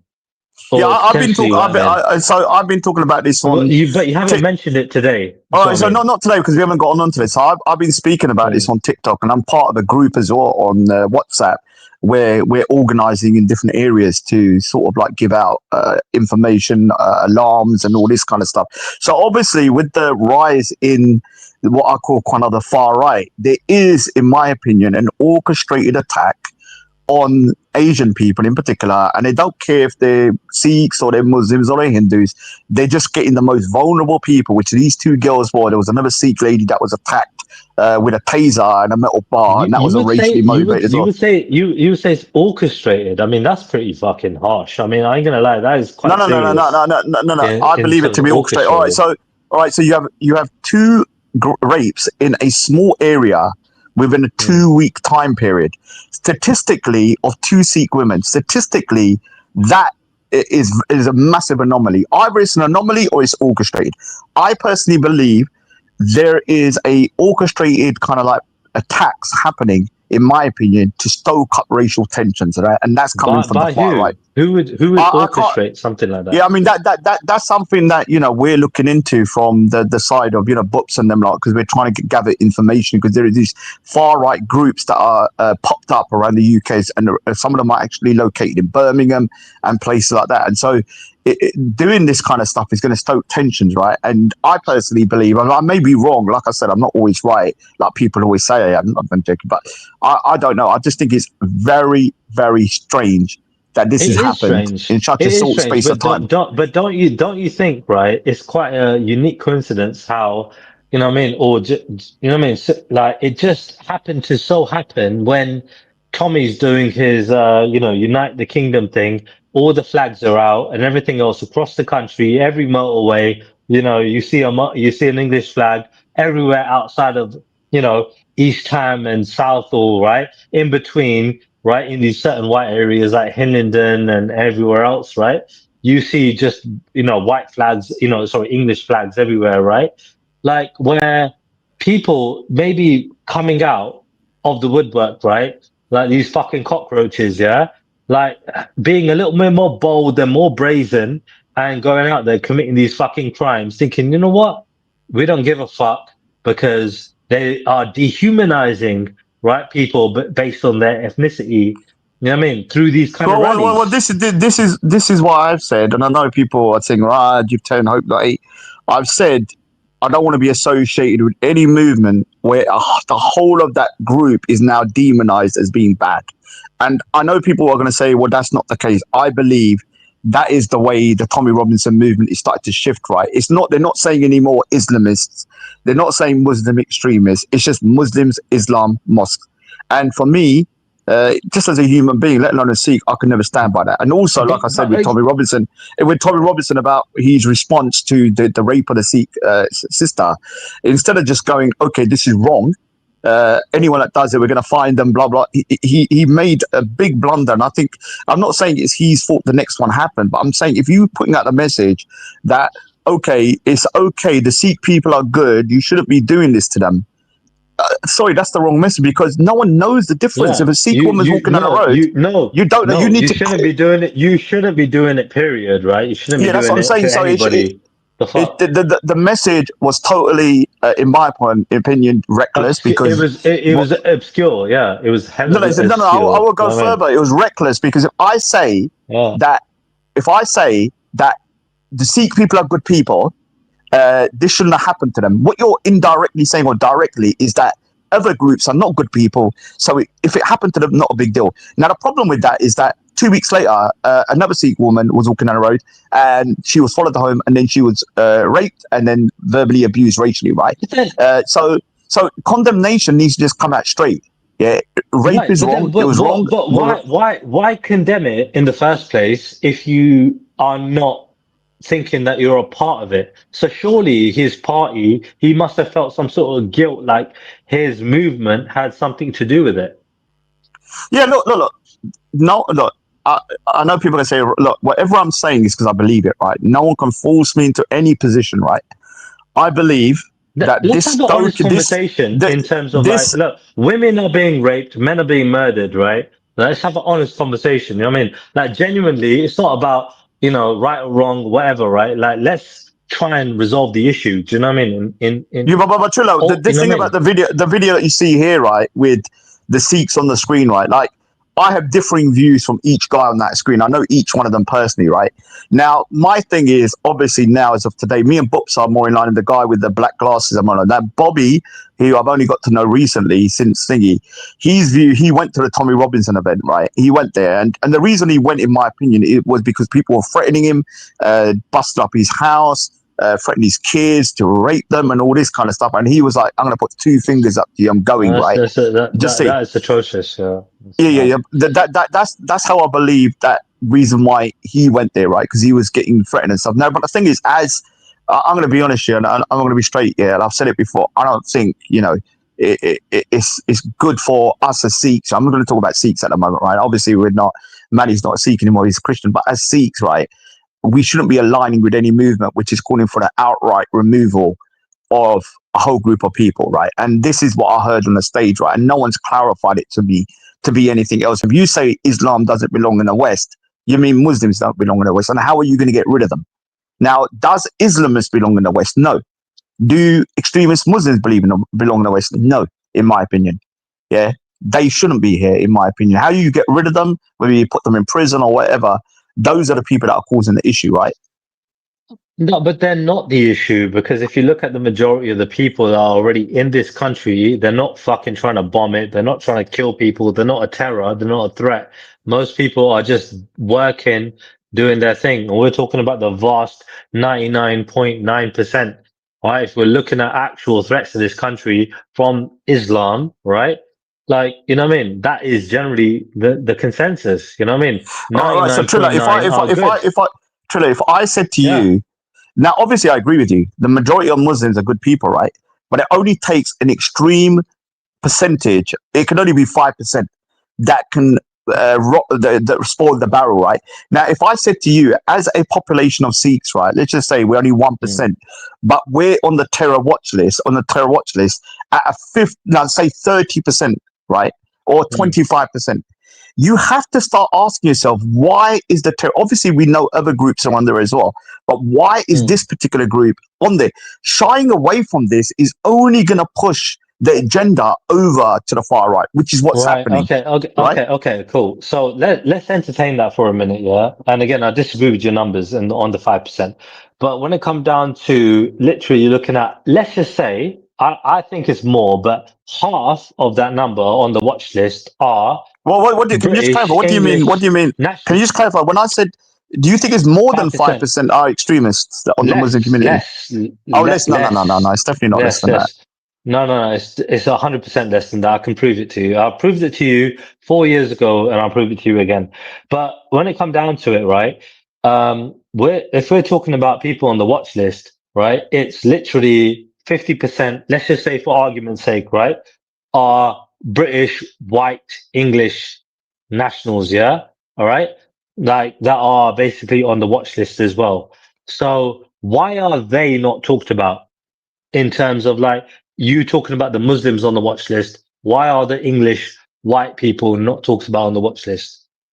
All right, so which I consider to be more of a threat when 85% of this country are white people and they could sway them to their beliefs. All right, so the problem with this situation is this, right? No one is that I'm not denying that the far right is not a threat. It definitely is a threat, and as we can see, what's happening in Birmingham, right? No one's denying that they're dangerous people, and they are going to, in my opinion, grow and grow. But I'm trying to say this: that at the last time I saw, maybe it's changed, but the last time I saw the statistics, like 2 or 3 weeks ago, 75% of the terror watch list, the people that they're watching are from the Muslim community, right? And they only make up 6%. You have to understand that is not a statistic that is acceptable for any group of people. If the Sikhs are on a level where they're disproportionately on the watch list, I'll be like, hold on a second, what's going on here? Why are Sikhs on the watch list at a 10% or 15% the rate that they should be, right? Because you have to ask yourself this question: why are they? Now, there may be legitimate stuff that, okay, maybe they're wrongly being told that, maybe they've been wrongly accused, maybe this.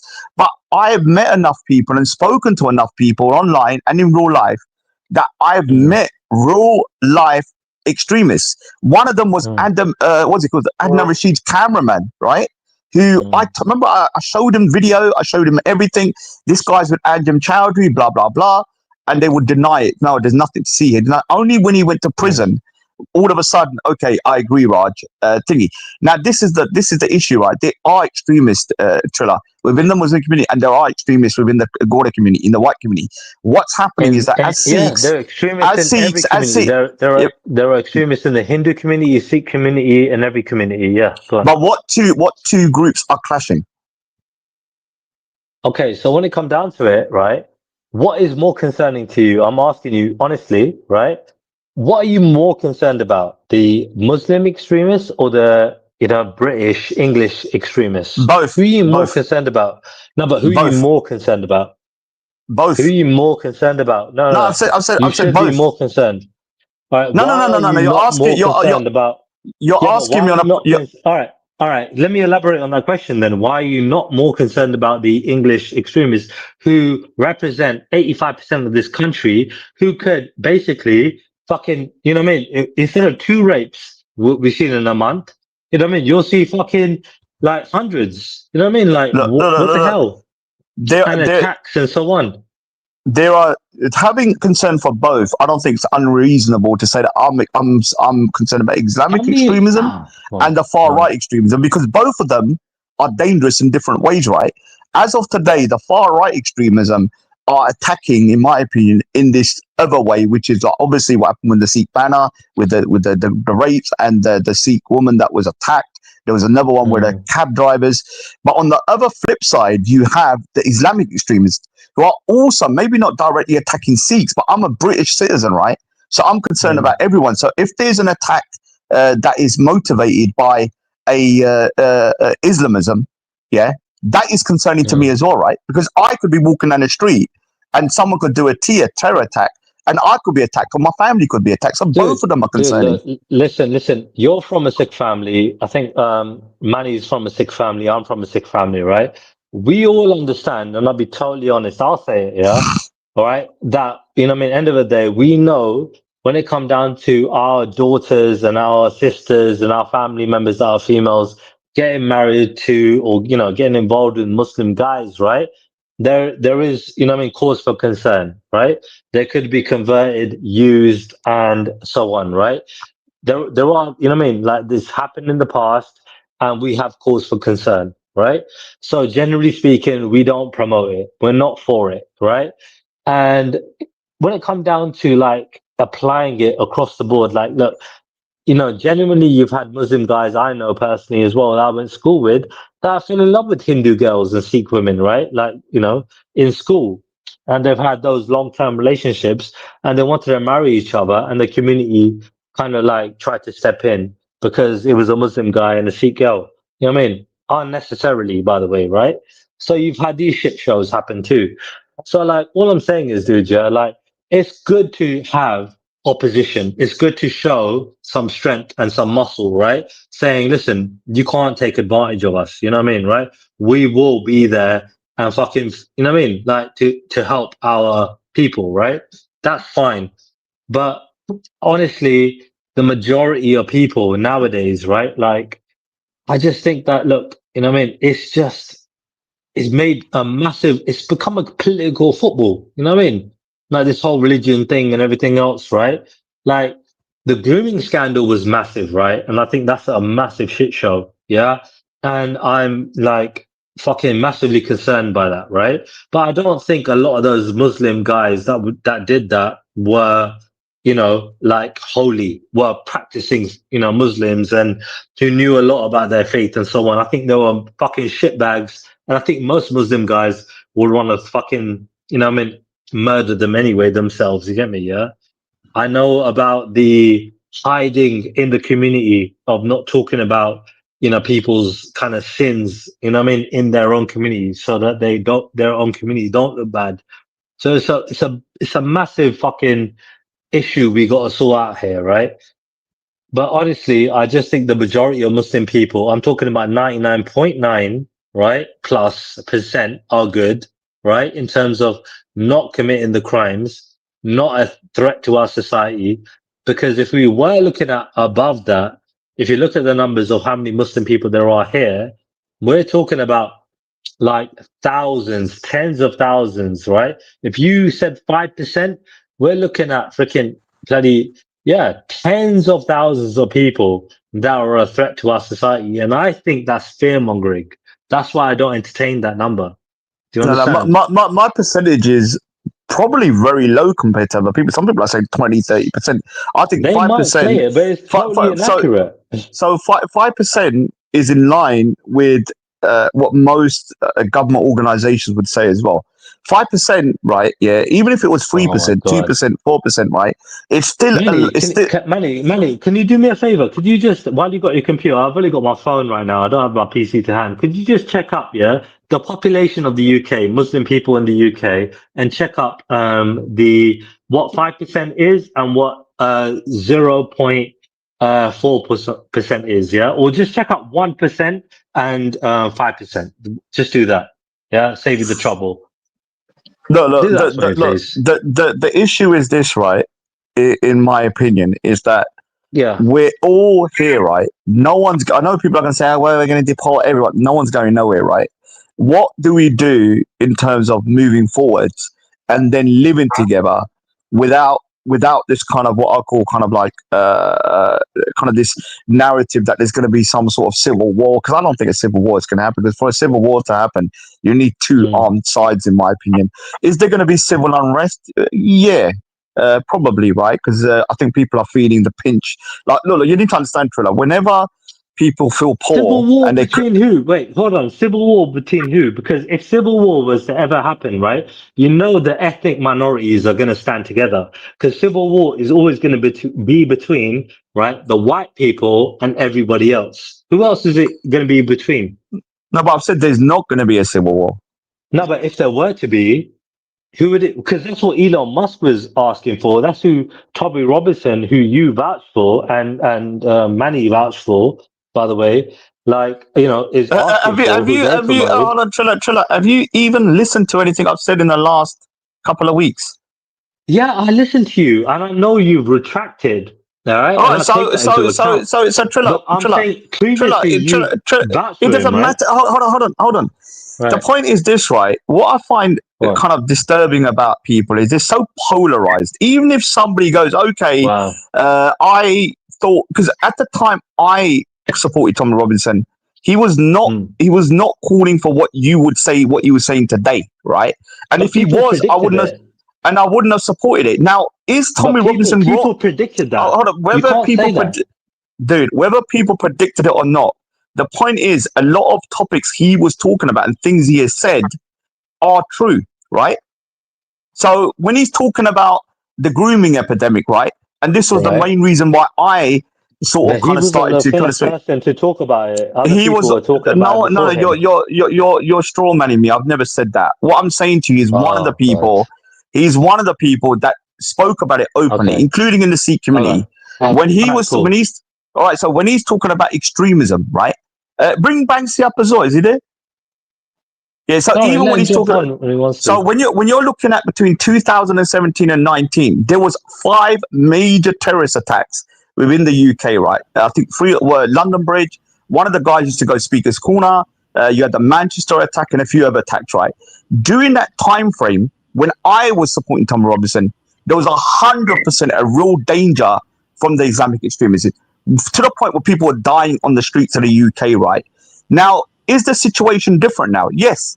I believe that the Islamic extremism is still there, but I think the far right is becoming and is maybe even become just as dangerous. So me as So a is Tommy man, Robinson far right? as a man, I move my opinion as new things unfold.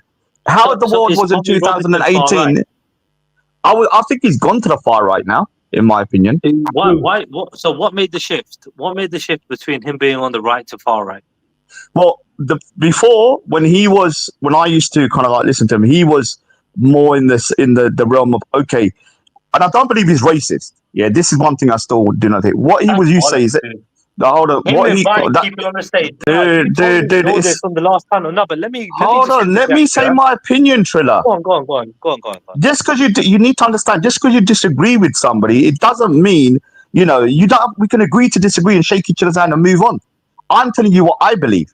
Now, That's fine. has he shifted his opinion to the point that in the past he used to talk about Islamists? If you listen to the way he used to talk, Islamists, a Muslim extremist. The reason why I believe he's gone further is because he's no longer, in my opinion, Tommy Robinson is no longer distinguishing between the extremist Muslims and the normal Muslims, right? And this is what I've seen over the time, right? And that shift, in my opinion, is gone further to the right. Right? When was that shift? I'm asking you. I haven't really been keeping up. Look, I had a lot of family issues going on, right? So I have not been keeping up with Okay, so Tommy Robinson. I appreciate that, but like, when did you notice the shift? You personally? Well, I disassociated myself in 2019 from Tommy Robinson, not necessarily because of that, but for other reasons. But obviously, when I got back onto TikTok and I started listening again, I started realizing the rhetoric had changed from his positioning, right? And obviously, on the day of the march, although I believe the majority of people there were not going there with nefarious reasons, what was said on the stage was beyond the pale by 3 or 4 people, right? Now, this situation here, what Manny's put up, right, needs to be discussed, right? Because just before we go into that, just want to say hello to Jordan. He's joined the panel. Oh, hello, Hi, Jordan. Oh, sorry, Jordan. Hello, I've got to ask you something, right? So I walked in really late. I didn't even know this podcast was going on. And I walked in and I heard you say you were just as worried about the far right than you were about the Islamic threat. And you said something about with what you've seen with the far right in Birmingham recently. Can you tell me what that is? Because I live like 7-8 miles away from city centre. I see no far right threat. All I see is Islamic threat. Only the other day, 2 ladies in Albury, just up the road, were stabbed in the neck. One of them's dead. I believe the other one's still fighting for her life now. Right, and this ain't far right. I don't even see any far right problems. I don't. Why? So the stabbings. Right, so let me respond. Right, so within the last couple of weeks, within the last month, there's been one rape of a Sikh woman, and any rape is wrong, right? But the reason why I let me finish, Trilla. There were 2. So let me finish. I said it was. Can you not hear what I'm saying? I'm just going to go on to that. I'm explaining in the beginning of the month, and I was going to just go to the second one. Please, Trilla, can you just let me speak? So basically, the first one happened in the beginning of the month, and it was racially motivated because the guys were saying stuff of a racial nature when they were doing it. The second one, another Sikh lady was walking home, and she was followed into her house and then raped again, and that was also racially motivated because the guy was calling her whatever and ever. Also, there was a Sikh lady, that was walking around, and she was attacked. And that was racial because the guys were saying stuff to her, and she was beaten with a pole and a taser. Yeah. So there is a racially motivated attacks going in Birmingham, right? But an extreme left could do that, right? That doesn't mean it's far right. The far right seems to be. So why would it be a Muslim person that done the attacks that you're talking about? I didn't. The attacks in Albury was definitely. Why would you presume that all the attacks that you're talking about are Muslim related? Were they arrested? Were they convicted? I'm talking about the Birmingham area. I live there, right? Yeah. Your only concern in the Birmingham area are Muslim men attacking people or Muslim people. All right, Trilla, 1 minute. Yeah, I can't say too much because I'm privy to more than what I can say, right? Because I'm in communication with other people that know more than what I can say. But the point is this, right? What I'm getting frustrated about is, look, these are clearly motivated by something that the ladies have said this. And whenever people say we should believe the victims, until proven otherwise, right? Now, it hasn't gone to court. They are saying from their own mouth, right, from different varying sources, and I don't want to say who, that it was racially motivated because when they were doing it, they were using racial abuse against them. Now, what you should just say is this is wrong. And if there are racist and far-right people doing this, we condemn them.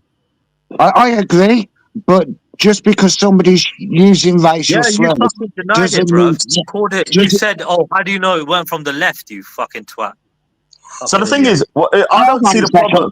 Whoever this person is, who is this person I'm talking to? Keep it civil, Trilla. Keep it civil, man. Keep it civil. An idiot.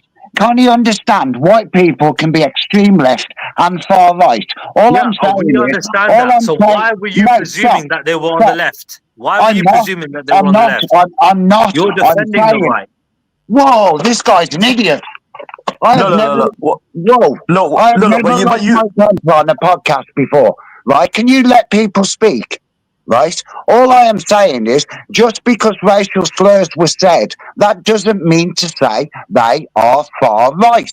They could be far Insane. extreme left. They could be Insane. far So right. you don't know But the difference you between can't. these You wings can't. in terms Can I of like what speak? side Can I you're on. speak? So you Can can be somebody use it? racist on the left. Trilla, Yeah. Trilla, Okay, cool. let him Something speak you so can we can have a civil That's conversation. fine. Even if you just That's fine. But it just sounds ridiculous. the Fucking hell. point is here. You Look, sound ridiculous, mate. People trying to say a Rodney, lefty raped this woman and Rodney. they're 1 minute. racist. Trilla. Rodney, I can't say too much, but I know people are in touch with the families, right? We always say, believe the victim, right? Obviously, it's going to go to court. We know for definite. They are saying it was racially motivated, the victims, right? Yes. And we got to believe them that they were attacked. They believe, yeah, whether you believe that or not, that's what they believe, and the court will judge that there was a racial element to it when they were being attacked, right? And so for me, those people are on the far right, right? And I'm going to condemn them just as much as I condemn the Islamists or the Islamic extremists. Both sides are as bad as each other, in my opinion. Why? Because there's a racial element. Does that make it far right? Dude, do I need to really explain that? No. Please do, Raj. I would love to hear. I would love to hear I know you tell racist him leftists. why is it why. I would love for it. I'd love to listen to this. Go on. Explain to him why. Go on. Dude, if all right, I'll give you an example. If I'm being attacked, right, and I get attacked into a fight, and all it is we just go into a fight and we move on. Now, if the same situation happens, but the guy that's fighting me is fighting me and calling me a P word, saying this or dirty this and dirty that, then there is a racial element attached to it, right? Whether the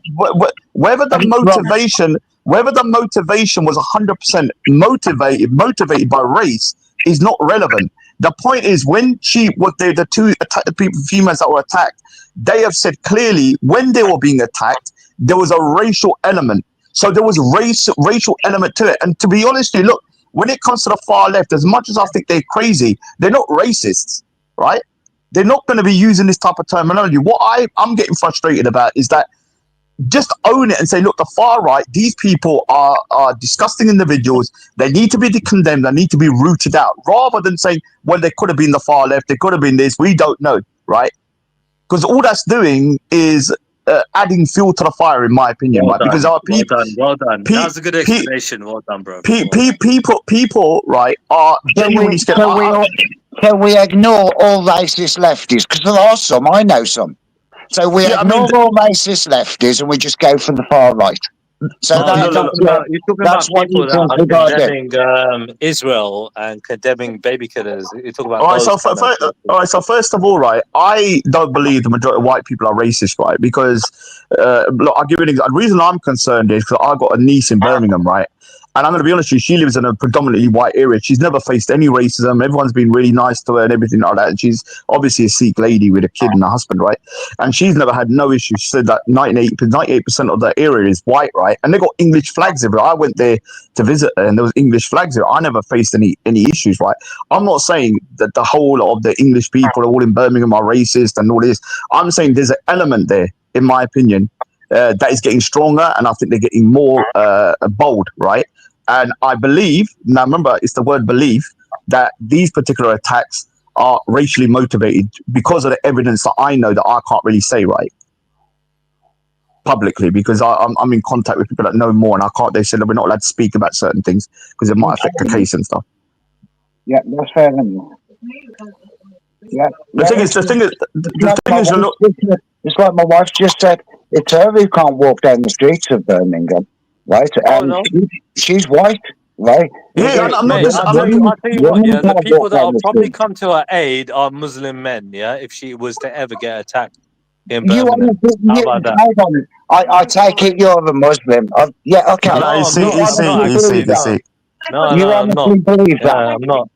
Yeah. You're not I think okay. Muslim Do you men know? will Do come you and know? I save had her a life. Do you know? Yeah, I had a over Muslim. anybody else in that particular area. Trilla, Trilla. One second. Like, do you know that it was only about a month ago? About 1 o'clock in the morning, somebody drove onto the front lawn of our property. My wife looked out the window, right? A Muslim man in his 20s jumped out the car, right? Absolutely obliterated, drunk, right? He'd missed my car by centimetres when he came on. She said to me, "You better go down there and move your cocks. When he reverses back, he's probably going to hit it." So I Wait. got my So keys. how do you know No, he's a Muslim guy? I'm Firstly, talking, how do you know he's a I'm Muslim? Because talking, Muslims I'm aren't allowed to talking. drink. I'm Yeah, but Muslims well, aren't allowed to well, drink. I'm afraid. Welcome to reality. This place is And Trilla, 80% you know Muslim, Muslims do and they all drink, drink. though. I know They all Muslims do drink. drink, but he's Welcome not a to holy guy, reality. then, is he? He's not like Welcome, a devout Muslim, is he? okay then. So if so many of them around here do drink, right? That means in your words, they're not Right, so holy guys, they're like but Muslim they by call them, label, right? but they They're call born from the themselves All right, faith, sorry, yeah? sorry, Muslim. hold Anyway, on. let me finish Please, what I'm telling you. yeah. Let me finish what I'm telling you. Right. Anyway, Go on. so you better go out there and move your cocks. When he reverses back, he's going to hit it. Right. So I Yeah. picked up my keys. I went downstairs. Right. Outside. Soon as I went outside, he came over to me saying, "Have you got such and such his phone number?" I honestly didn't know who he was on about. So I was like, "No, I ain't got. Don't know what you're on about." "Yes, you do." And he Yeah. started getting aggressive. So I opened the door of my car. He said, "What you doing, bro?" Put my key in the ignition. He grabs my hand to try and pull my key out of my hand. He went, "I've got a gun in the car," which made me laugh because obviously he's holding on to my car keys by the side of my car. His car's all over there. It's no good there if he wants to use it, right? And because he was drunk, I pushed him backwards. He pinched his hand, sorry, with my nails, pushed him backwards. He went backwards, shut my door, started my car, and drove off. Right? But He dude, literally, there are right, too hold many on, elements there. I ain't finished. He literally tried to Oh. take the keys to my car. Right? That was a drunk But dude, Muslim, by his so own wait, word, hold on. Muslim Muslim is man. like the He goes, least of the issue there, right? It is you're dealing with a 20-year-old, right, who's fucking like drunk and is fucking a troublemaker. "Well, And you want welcome to to make it out to reality. be a Muslim issue when Hey, it's Welcome just to a Banksy, fucking jump reality." on, 20-year-old Banksy. fucking young man. Acting like They a all fucking call twat. themselves Muslims. Dude, hold on. If it was a 20-year-old white boy, right, that was doing that shit, yeah, would he I'd be be, just and he as could be a pissed off. Muslim, by the way. You don't know if that was a Muslim, by the way, if he was a white man. So I'm thinking you think he's a Muslim because he's like, like tanned, you know what I mean? So like, generally speaking, you don't know what fucking religion he is. He could Yes, be I a do. Sikh, he could You be a know Hindu. nothing about Hold me. on, wait. I How do live. you know Hold he on. was a Muslim? How do I Was know? he saying his Because prayers shut up, when he was next to you? When he shut was up. drunk? What? Right? Let somebody speak. Manny, if you can hear me, can you mute him in between? Because he's really No, annoying. I'm not You know, interrupting you, bro. Go on, right? you had your say. You don't let anybody speak, whoever you are. Alright, How do spoken I for know long he's a enough, man. Muslim? Alright. How do I know he's a Muslim? Because my Yeah. wife took a photo of it while it was going on from the window. Right. I passed Right. that photo round to Right. So everybody what? in this. So Shut what up. made him look Let me Muslim? speak. Trilla, Let let him me finish, speak. man. Yeah. I Right, know, let bro. me Chill. speak. I passed Go that on. photo round to everybody I know in this reasonably small town. Right Yeah. now, I know his name, I know his address, I know the mosque he goes to. That's how I Yeah. know he's a Muslim. Okay. All right. Well done. So now you know he's a Muslim, but he's still a 20-year-old. Yeah, individual. Could be any 20-year-old. All right, that's drunk driving and so on. So what has Islam got to do with his actions? Because he says he's a Muslim. He believes in So the what? Quran. So what? If you So ask him, clearly he it is a doesn't. Wait. So Muslim. what? I believe in Sikhi and I Do believe we have, in, you know what I do mean, we have my to pretend religion, he's right? somebody So else hold on. just to If make I it was a better for Hindu, you? if I was a Sikh, if I was a Jew, it doesn't matter in regards to look, dude. I'm not obviously when it comes to a Muslim. He's not supposed to be drinking at all, right? All It's right, so totally against their faith, yeah? can we get this back onto track, right? I Because I know think there's a lot. Yeah, but Christians. 1 second. I know Let me just Christians finish who my drink. point. They're Let me not just meant finish to my drink point, and neither. we'll get back on the track, yeah? When it comes Welcome down to to it, yeah, reality. you made your point, but the fact is that could have been any 20-year-old from any denomination, right? And you would persecute them on their denomination. It's No, ridiculous. I persecute someone trying to steal my car, and in the 50 years of my life, that's the first and only time it's ever happened. Why? That's you- unfortunate. I'm sorry to hear So that. look, I'm gonna be honest with you. Look, I'm not sure how this kind of relates to the whole bigger thing, because a car crashing into your thingy, although the person was Muslim, it's not kind of indicative of the situation we're talking about, right? We're talking about the kind of civil unrest. I don't think, we're saying the word civil war. I think you're just adding to the propaganda when we say that. So I just think civil unrest, right, where there's tensions, right. And one of the things is that Manny was putting up a video of the Tower Hamlet situation, right.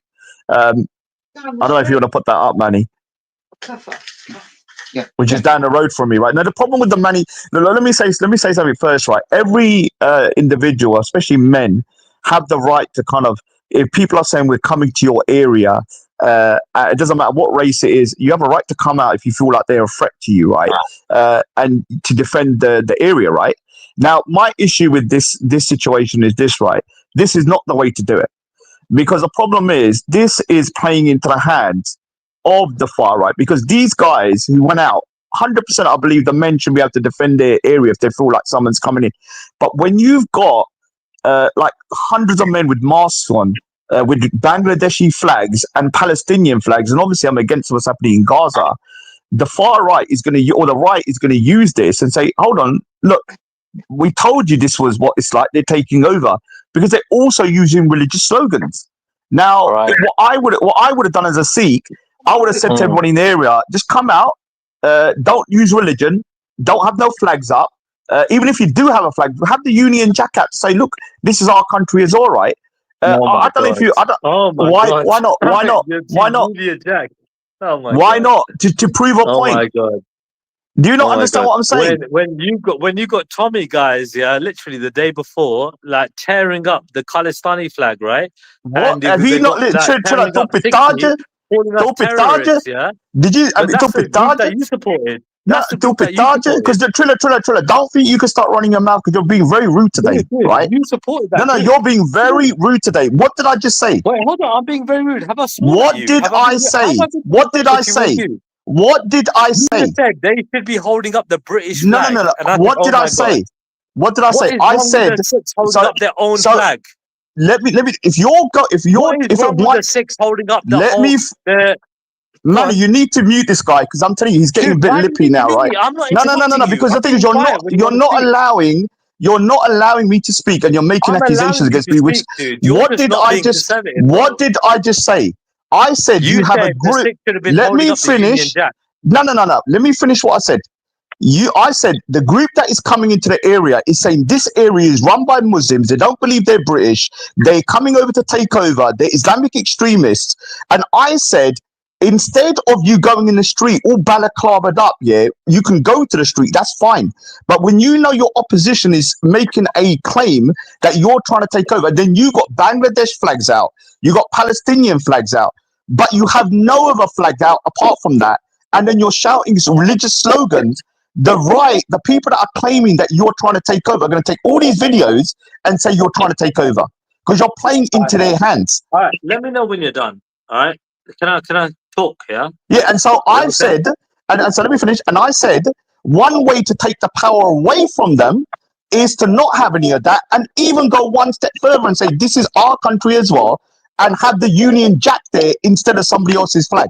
What is wrong with that? Okay, cool. All right, my turn, right? So when it comes down to it, right, I've got no issue with people coming out in their community, by the way, right, afraid that they might be persecuted, right, by having their faces out, so they cover themselves, right? But they show some unity and strength simply because in the past we've shown that it's not by tolerance, right? We're going to basically fight against racism, right? It's by force, right? We're gonna fight against racism. We've seen that in the past, if we didn't fight back against the racists, they wouldn't have stopped abusing our women and our mothers, right? When it came to them walking on the streets and being attacked, yeah? So it was only by force that they stopped when we fought back. The sons, right?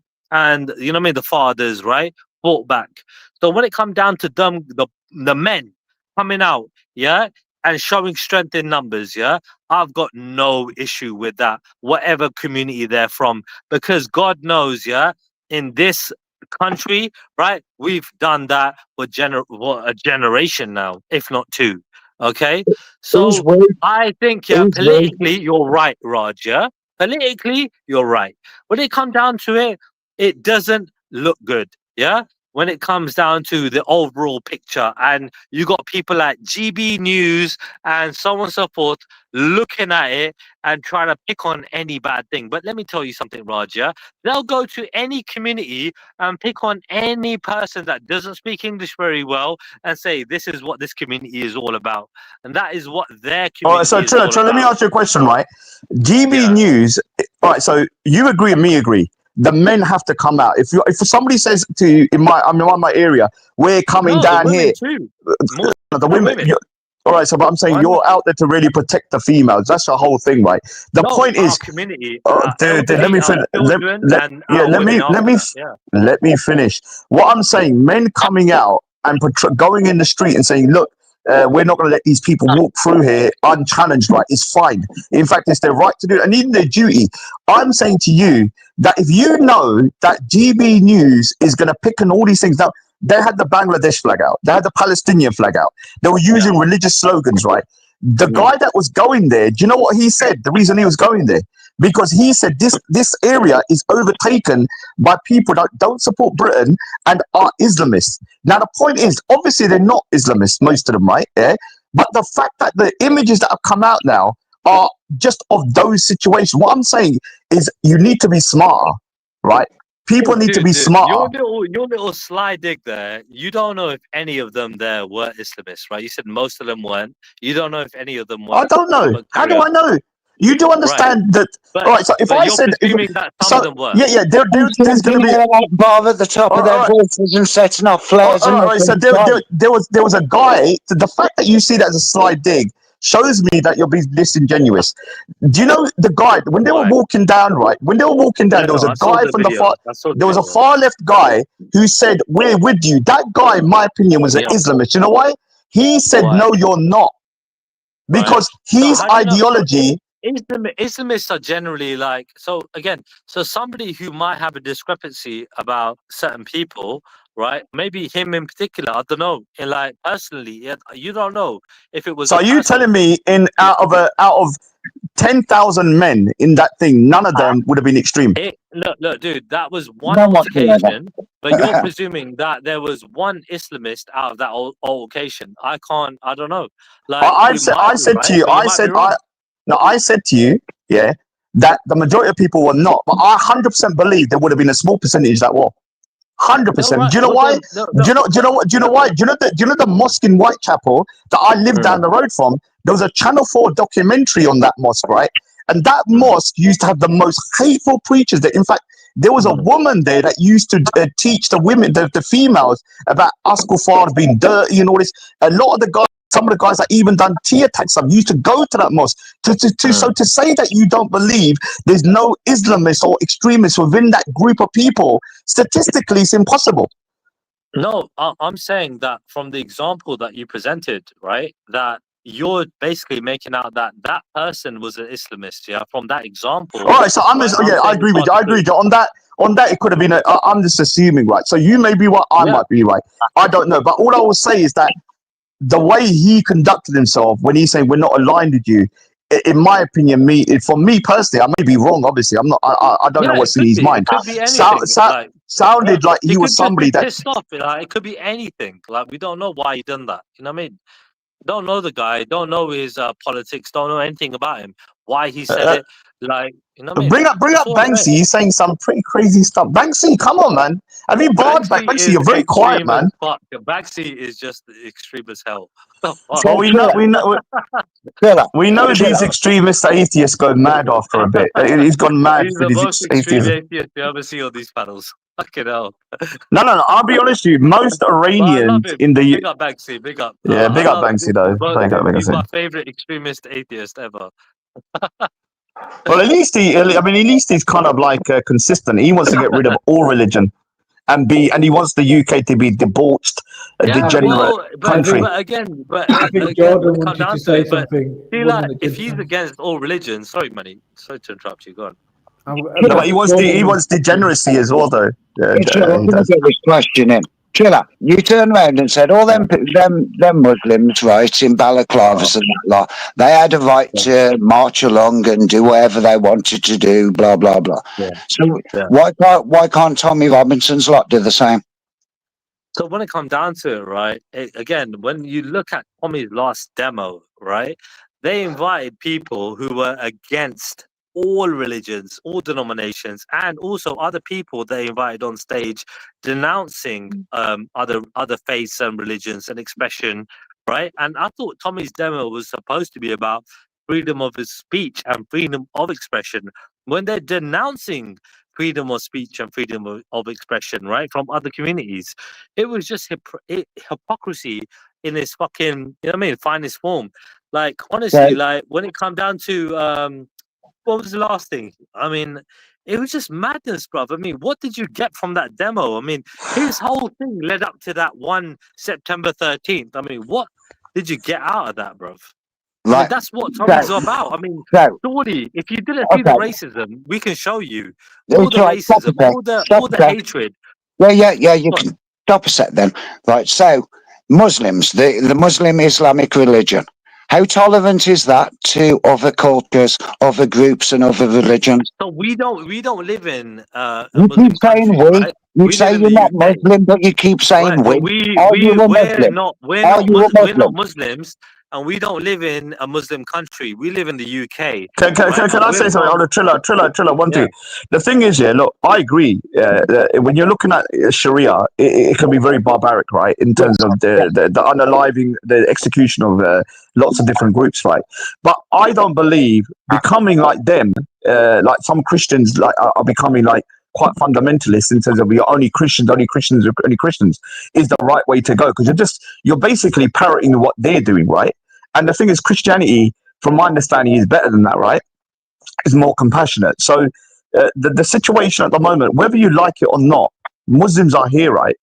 And there is no way to get rid of them unless you're going to use barbarity, some savagery, and we have to live together, right? So what do you want to do with Muslims? Like, if you've got a moderate Muslim who's okay, living side by side with everybody, there's no issues and stuff like that, should we not be welcoming them and encouraging them? Who is a moderate Muslim? Is that a Muslim that doesn't read the Quran and doesn't read the Hadiths? No, generally speaking, people that are just literally like abiding by the law. It's somebody that's living their life and they're basically abiding by the law, and on top of that, they're not causing no issues or anything. I'm not talking about the Islamists. Obviously, there are some crazies out. I'm talking about just somebody that's working, paying their taxes, less than and doing everything right. Those people, whether you agree with their faith or not, right? If they're not a negative and an unproductive citizen committing crimes, then should they not just be allowed to live their life? Yes, but it all depends on how much of that book they're taking in. The book itself isn't how much of the far right rhetoric are you reading into, and how much of a threat are you to the rest of our society? Yeah, when the government are against you, right, and the people are afraid of you, right, and how you guys can become dude, hold on one second. Here's the cameraman. Here's the cameraman I was talking about, the one that had Narich Deeds, who went to prison for promoting terrorism. So here's another one that I went Speaker's Corner and he went to prison afterwards for incitement to terrorism. Well done, Rod, for exposing some of these people. So big up to you, dude. for that. All right. So if that guy, if we didn't expose him and he went out and done a terrorist attack, then what? No, look, Raj, look, big up. But at the same time, weren't that Bob guy that you exposed as well, like, quite kind of vulnerable and you know what I mean, like, sort of What like, Bob I guy? don't know, what they call it, terrorist Bob, what they All call right, him? so ISIS Bob. So I don't know why you ISIS even Bob, bring this yeah. up, right? I don't, because the No, problem is because you. that was the main Oh, guy everyone no, no, wanted to all right. actually So this pull out, guy right? called ISIS Bob Yeah, used to hack people's channels and then play unedited execution videos of not only Muslims, because they did like Shias, Christians, how and did he he used to go on hack? for hours. How did he He hack all, a channel? so basically, he would go into people's like dad. You don't know. He used to go in the past. It was a different system, and he used to hack it and then take over and then play videos non-stop, and no one could turn it off. Right? He would also threaten people, whether you think it's a joke or not. This guy was arrested by the FBI, and I Yeah, don't even know if he's out. So the point is this, right? You yeah. cannot just say this person is vulnerable and we should just ignore them. The point is, a No, no, vulnerable no. I'm not person can saying be it. I'm not saying ignore them. a vulnerable person, in my opinion, is even more dangerous because they've got nothing to Right, lose. right. No, but I agree with you because end of the day, so you're saying that mental health, right? People that are unstable, that suffer with mental health issues, right, are probably more dangerous than people that are sane, Yeah, I making these believe kind a of lot of decisions. these guys that have unalike killed themselves, terrorists, and even the Muslims, they have mental health issues, and but that's not an excuse for what they do. It's just a No, no, symptom but of the you reason wouldn't they do say it. that. But you wouldn't say that every like I don't know terrorist, for example, right, is suffering from mental health issues, right? No, You I would say didn't some say of them are that. There is making some. same There choices, are right? some. I've met people at the park, like, oh, we're going to get Bilal on, Manny, at some point. Bilal, who is now Billy. People like Solomon, I think they were mentally ill, in my opinion, and they were taken advantage of by people like Anjem Chowdhury because they were vulnerable, right? So Yeah, mental illness. I reviewed Bilal on his you know, I mean, when he came to Speaker's Corner, I reviewed it. No, we're gonna bring. Yeah, No, no, but I'm gonna bring him on here. I'm gonna bring him on here. I've got his number now, yeah, so we're gonna bring him bring up and him, have a bring him. chat to him. So, but He's quite interesting. He's quite interesting but you're guy. not gonna like what he's gonna say, Trilla, because he agrees with Manny and them lot. He's full on like gone the Mate, other way. honestly, what do you mean? What do you mean? I'm not gonna like it. End of the day, No, like because I'm sure. his statements are similar to these guys. That he doesn't believe No, there's wait, any. but no, but All right, so he let me so finish let me he's finish my gone from one sentence. extreme to the other. Yeah. So I believe he's gone from one extreme to the other. Yeah, I agree with you because the thing Yeah. is, he's now, in my opinion, what he said to me is that there's no such thing as moderate Muslims, right? And I Mm. don't believe that, right? I've met a lot of Muslims that are moderate and they've managed to balance their faith out to a point where they can be like productive citizens. So his viewpoint is Right. similar to these guys that Right. the whole So thing that you know, and you consider yourself to be sane, right? That guy is probably insane, right? Thinking the way he does. yeah, but we can still talk to him whether you think Of somebody's course we insane. can. Of So course we can. even when he was with Anjem Chowdhury, I had some of the best talks with this guy, and he was calling for me to be executed under And Sharia. dude, I reviewed his stream and I agreed with a lot of what he said about Zoroastrianism and how, you know, a lot of Islam probably came out of, you know, X, Y, and Z and so on and so forth. Like, I like what he said. Yeah, and the I thing is, agree this, with a lot of things. the problem is, Yeah. right? The problem with people like him, I think and hopefully he can jump on soon. I think he's somebody that goes to the extreme of whatever he does. So if he becomes a vegan, he's going to be an extreme vegan. If he becomes a But Muslim, he becomes extreme. So I think maybe can, his personality type is like that, and maybe that but is some can sort I, of like yeah, vulnerability. I get you. But it might be ADHD, whatever, yeah. But like when it comes down to like if it was a Christian thing, right? And it was on the opposite polar end, right? Christians were the thing and Islam wasn't, right? Mm. Would you be talking against Christians in the same regard? Because as far as I can see, there is no difference in terms of like dominance, yeah? Like it just seems to be like for you, Islam is more of a threat than Christianity. But All right, if if let me Islam explain. wasn't there, then Christianity would be the bigger threat. If Christians become fundamentalists to the point where they become like just the polar opposite of, say, a ISIS, but they're a Christian ISIS, I will be against them just as much, right? But they are as though. Like every Christian thinks that we should be Christian, and no, there is that is nothing not else no. out You've there. not taught. No, They so literally think that. no, let me Fucking hell. let me explain the difference, right? Every denomination of All right, Christianity believes that. all right. So every person, look, a Christian is going to believe. If you're not a Christian, you're not a believer. You're going to hell. I don't have no issue Yeah, with that. And exactly. Muslims have. All right, so let me finish my sentence. Muslims have said the same thing to me. I have no issue with that. Muslims have told me, Raj, I want you to become Muslim because I don't want you to be burning in Jahannam. Christians have said to me, I want you to become a Christian. I don't see any issue with that, right? That is their faith. It's how do you treat me in real life?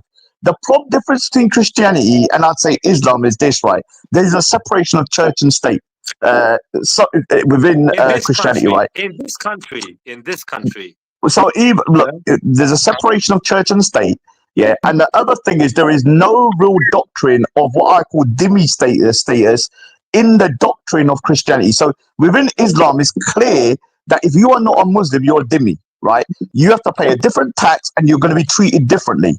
Now, whether Christians create a system like that, yeah, through their own kind of interpretation of Christianity, that's one thing. But is it in their doctrine?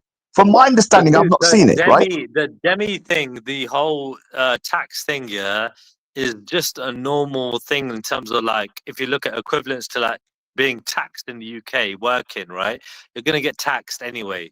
So when they got their tax system, which is obviously feudal or medieval, whatever, right? It's fucking hundreds of years old. Their system is, you know what I mean, super predated, you know what I mean? And they just apply it because that's all they got. You know what I mean? So like they don't have anything updated because they're going by a dogmatic system. And Sikhs also, by the way, have a very dogmatic view on, you know what I mean, our way of doing things. You get me? We might be able to sort of adjust here and there, but we're still very dogmatic. And Banksy, by the way, is totally against our faith. So I don't know why you're promoting him in any way, shape, or form. So Raj, sorry, 1 minute, Trilla. Raj, can you turn your camera off? I think you've got your camera on. Yeah, there you go. Trilla, I really don't know whether you know about Sikh history. Why? About The dhimmi status, right? Why as Sikhs were we so against the dhimmi status of Sikhs? Do you understand the difference when you're a dhimmi and you're paying a tax? Dude, all right, I saw that one. What halal meat? You put up a video on your channel. I've never done a video about halal meat. Right? I've not done one video about halal meat. I don't care about halal meat. No, but didn't you put up a video on your channel? No, don't be target. Stoic, hold on. No, I don't. I'm not even talking about halal meat. No, I'm not talking about halal meat. I don't care about halal meat. No, but did you put? No, you didn't put up a video. I'm not. Then. Well, that's another Sikh guy. I know we all look the same to you, but that's Bobby Singh, not me. No, and I disagree with him. 99 something, I don't know, something like that. I've got no video about halal meat. Yeah, I don't talk. Wait, hold on. What's your TikTok channel? What is it? Dude. So are you trying to tell me that you believe that being a dhimmi under Sharia, you would accept that? No, not accept it. I understand that they got their way of doing things. That's what I'm saying. So under Sharia, under dhimmi status, we're not allowed to create any new gurdwara. So whatever gurdwara are there has to be that. We cannot promote or do prachar. You will be executed for doing it. If you go out and do evangelism, you will be executed. If you was to go and somebody leaves the religion and becomes a Sikh, they will be executed, right? If you become a Muslim and you leave your religion, you'll be killed for apostasy. So whether the problem is this, right? I would rather pay the same amount of tax and have equal rights than to pay less tax and have 1% of the rights. Brilliant. All right, brilliant. How many Muslim countries are doing that right now? Dude, please, Manny, can you not put like mocking stuff or like I don't want to get involved in all this stuff, man. No. But I don't know about the videos, but like asking you a genuine question: how many Muslim countries are actually doing that? You know, with tax? So under Aurangzeb, he did do it, right? and this is why the Oh my Sikhs God. rebelled Oh, against him, bro, right? you're talking All right, about all right. fucking So 200 years ago. the point is the When reason the they hell don't. is this happening now? I'm talking So about currently. all right, but we're talking. All right, so currently a lot of countries don't implement it, apart from Afghanistan, because why? It doesn't work because it's unjust. So People no nowadays country is understand. doing it. No countries are implementing Sharia fully in any way in this country. The No only Muslim country no is doing the no. demi thing. Okay, cool. So what the fuck are we worried about? The point is no country is doing it fully because no one will accept it no more because we know it's unjust. Right. The So what are system you is worried about? unjust. I'm Right. not worrying So about it. You're the one that said there's no difference between Christianity and Islam. So I'm trying to give you an example. yeah, in terms of conversion, in terms Doctrinally, of they don't give a fuck about us, doctrinally, bro. no, It's Michael in Jackson. They don't care about us, bro. They're all the in same. terms in no, they're The not the same, dude. Jews, And if you dude, they're all the Abrahamic, yeah, the Abrahamic faiths, yeah, the Jews, the Christians, the Muslims, yeah, all the same in that regard, yeah. They don't think that you will go to heaven if you don't believe in their thing. It's all the well, same. that is a totally separate conversation. That's about theology. It's really not. It's the same Oh my thing. dude, man, dude, it's not the same thing. They're We are talking Abrahamic about faiths. hold on, Manny. We are talking about worldly implementation. So Islam and We are talking. Christianity. We are talking about a How worldly. many other Abrahamic faiths do we have? Only We are talking. Judaism. We are talking about worldly implementation of Oh laws my of God. those religions, right? What happens in the afterlife is for we'll know when it happens, right? I believe what I believe. You believe what you believe as Sikhs, both of us. They believe what they believe. Yeah. What will happen in the afterlife is the afterlife. We're talking about what happens in the real world if you had a Christian state or you had a Muslim state. One of them would Yeah. be more oppressive than the other, Right. and the one that All will right. be So more oppressive if you would look be at the Muslim history, state. right. So if you look at history, right, who has been more oppressive than the other? So if you look at Christianity, how much oppression have they done throughout, let's just say, the last 2,000 years, right, of Christianity compared to the Muslims? How much oppression? They've Have the done Christians equal done? amount of repression. Let's just Equal. let's just say let's just say 1,000 years. You know what I mean, right? How much oppression have the Christian nations done? Let's just say 500 years. They've Let's Right. So say 10 killed years. each other more Let's than say anybody. 10 years. Let's say Yeah, 10 years. they've killed each other more than anybody. No, All they right. aren't. The so Christians are currently being killed off in Nigeria by the Islamists. What are you talking about? Nigeria. All right. Yeah. So we're talking about Europe. You're talking about Africa now. Okay, No, I've just Africa. pointed out one thing. One thing, All right, go on. right? At the moment, the Christians are being slaughtered in Nigeria, right? Mm. When was the last time you heard of the Christians slaughtering the Right. Muslims or the Islamists? How many Christians died in Nigeria?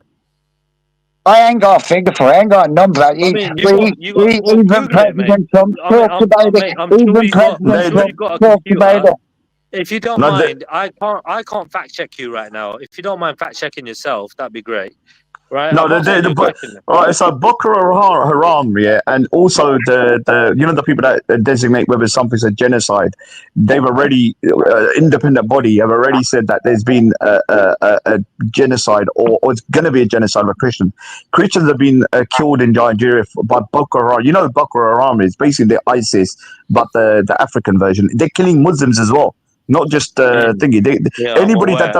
Anybody that doesn't agree with their fundamentalist view of Islam, even moderate Muslims who you might consider to be moderate, they're unaliving them as well. So there's no question about this. And the Christians are their main target, right? Yeah, I agree. Yeah, I understand that. But all I'm saying is, like, when did that happen and how many people were killed in that regard? It's still wrong and it's still fucked up, yeah? But all I'm saying is, like, I was talking about European Christianity, right?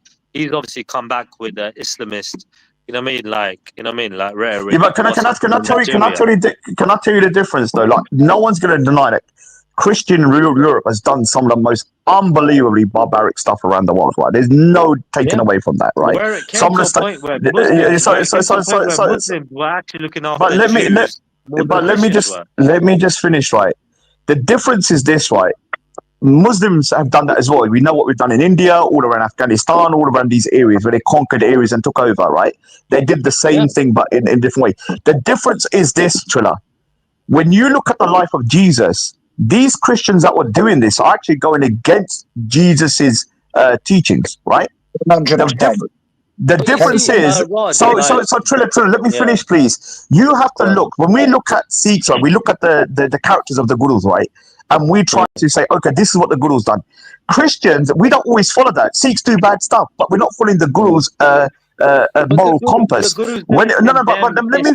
let me finish. I'm not condemning Islam. What I'm saying to you might not be, but Manny is. But Manny's no longer a Sikh. He's a Christian. It doesn't matter, right? But he's still doing something but let me just finish. So when it comes to, when I look at Jesus's life, right? Jesus was basically a pacifist, almost like turned the cheek, let Rome be to the Romans and all this kind of stuff, right? Whatever that saying was, right? And it was healing people. Now, as we know, I'm not no pacifist. Our gurus fought, right? Our gurus defended them stuff was like, and also Prophet Muhammad did the same thing, right? He had wars and stuff. So their characters are different, right? Yes. Do you understand? So when Christians are going out doing stuff like what they did, if you look at the sack of Constantinople, what they did to fellow Orthodox Christians was going against Christian teachings of Jesus, right? They were bad Christians. If you look at the times, dude, like when it come down to it, if there was no Islam, if there was no like crusades, right? Then there probably wouldn't have been an opposition to the Mongol invasion, right? Which would have basically made all of us, subjugated towards, the Mongols, right, at the time, because there were that much of a force against the whole world at the time, right? So the thing is, things happen for a reason. Like Christianity and Islam were meant to happen, and the gurus didn't condemn either. You know what I mean? They basically said you should be a better version. You know what I mean? What type of Muslim? So Bajigad Singh, and I'll send you a link if I can, right? Spoke about what Guru Nanak Dev Ji said about Muslims, right? How to be a Muslim. He's talking about Muslims like Baba Farid, Baba Kabir, Muslims that don't have hate in their heart, Muslims that don't hate non-believers. You have met these type of people because you've had conversations with them that they are full of hate, right? Those people are still Muslims, but bad Muslims, right? Obviously. And what I'm saying to you is this, right? Christianity and Islam, both of them have done a lot of bad stuff, right? But in Christianity, it's very hard to pick verses that or things that Jesus did do you think Jagraj was like perfect or something? Dude, the guy was an ordinary human being who made a lot of mistakes himself. Dude, no, right? you're when did I say that? I'm just telling you. I know him personally. No, but never made the claim. I said there's a video of Jagraj talking this, and he was reading from the Sri Guru Granth Sahib. The first time you told me to come on a panel was me telling you Jagraj said something. Dude, I don't know why you're going this. Guys, I've got to go to sleep. I've got an early sleep. But Trilla, I don't know why you're going down this route. I'm telling you that it's not what Jagraj Singh said. He quoted from the Sri Guru Granth Sahib. He wasn't saying something. He was describing how the Guru said you should be a Muslim, right? And I'll send it if I can, if you got an email. But yeah, it was entertaining. I'm not going to dispute fact. You get me? You know what I mean? I'm going to say good night then, guys. Manny wants to get to bed, so I'm going to cut this short. Manny. All right, anyway, man. Good night, guys. Manny. All right, have a good night, bro. Peace. Anyway, Manny. I'll get you in touch with Billy, innit? If when do you want to do it though, Manny? Can we do it next week?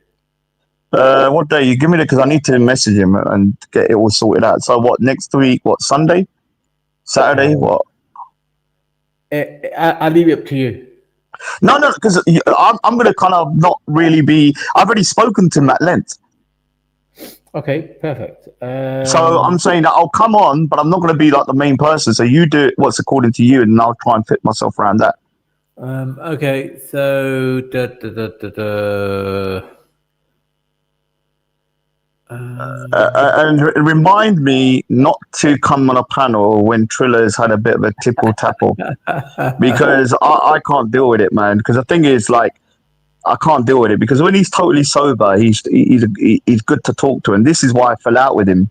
Because when he's had a little bit of the thing, this is why I don't hang around with people that drink no more because I can't take it. I can't take it. I can't take it because I like people to just be like consistent, right? And when you're different, like last time I spoke to him, it was different. Today he's different, and yeah, next time I'll probably won't jump on because he's not listening when I'm talking and stuff. He's misconstrued what I'm saying and stuff, so it just gets a bit agitating, unfortunately. That's all right. I understand. He did change when you came on. I'm not sure what happened, but maybe there was that talk when you guys went on a date together that maybe he thought he had some ground to make up. I don't know. Yeah, because I'm going to be going back to Speaker's Corner anyway. I'm going to speak to Bob again.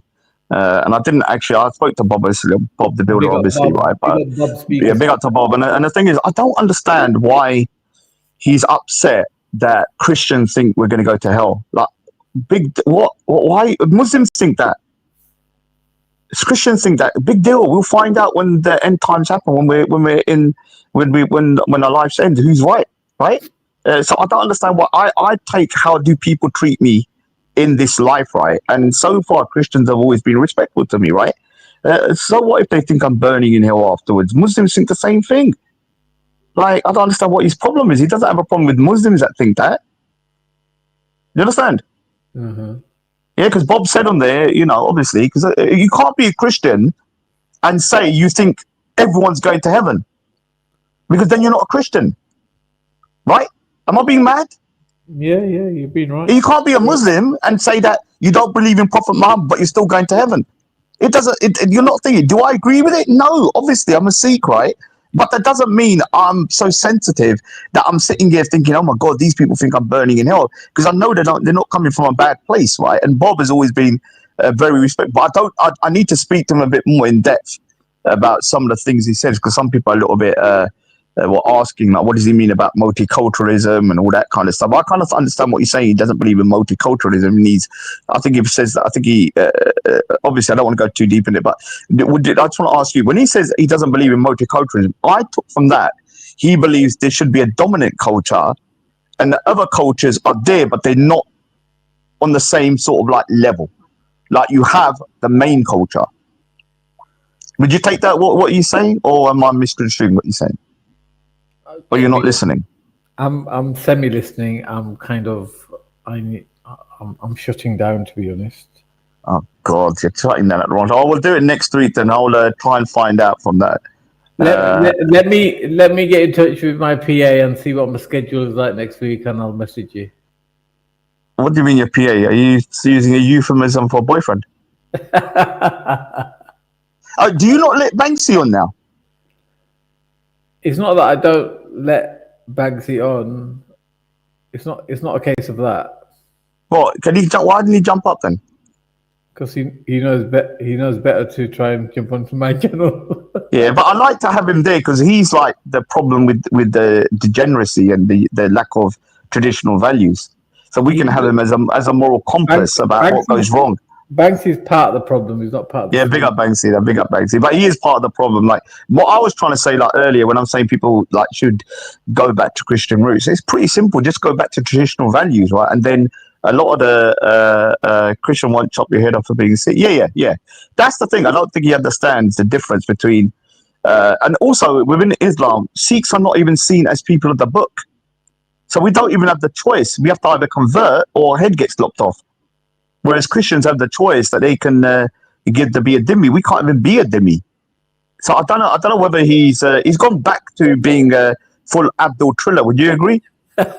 It sounded like that, but I get a bit confused because I'm not sure if he's just reacting emotionally to something. But he definitely, I mean, his words were slurring towards the end. No, seriously, I know because but he's in India and in India it's about 4 in the morning, so you don't know if he's just tired. He's not totally out because I've spoken to him when he's like fully gone and you can't speak to the guy, but I think he's still kind of like, when he was talking to me and just me, we had a very civilized, decent conversation. As soon as you came on, something triggered inside him, and off you two went.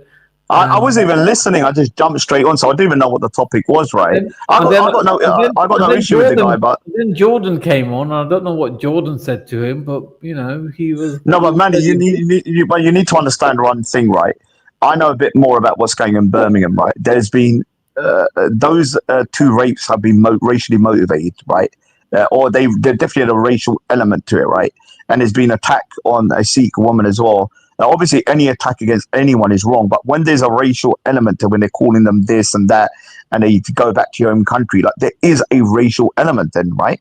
And it happened to an auntie, that 50-year-old, that got it. And now the Sikhs in Birmingham, I don't want to say too much, but I'm in the back chat, they kind of have to do like patrols and stuff around the area, giving out alarms and stuff like that. And this is one of the kind of consequences of people ramping up the rhetoric, right? I mean, that's what I believe.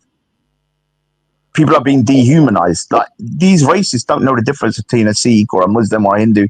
All they want is all of us brown people out or black people out, right? I'm talking about the real racists, the real far right. But they're few and far between, and they won't. It doesn't matter whether it's the same with the Muslim extremists. They wouldn't be living in those areas, right? No, but you don't. In Birmingham, it's a bit strange. I didn't realize how segregated it is. My niece lives there, and when I went to her place where she lived, it was fully 99% white people, right, with English flags everywhere. I didn't feel intimidated or anything. I just walked around, and she's got no issues there, right? So they're quite segregated over there as well, right? There's kind of like different enclaves of different people living side by side, right?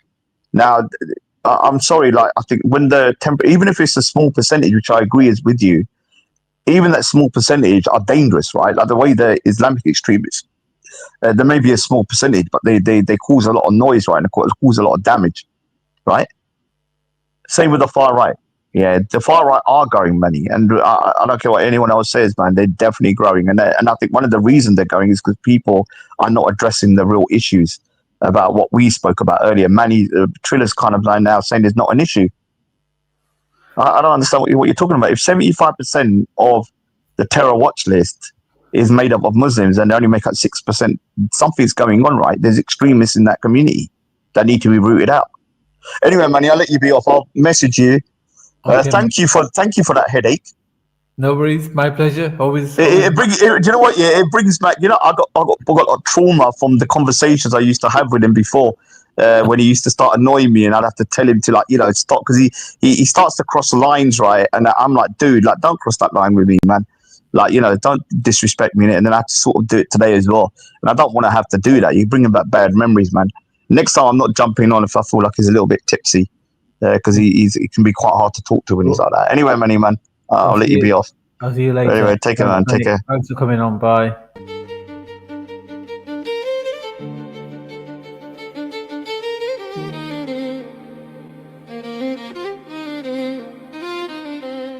Okay, that's you lot, people.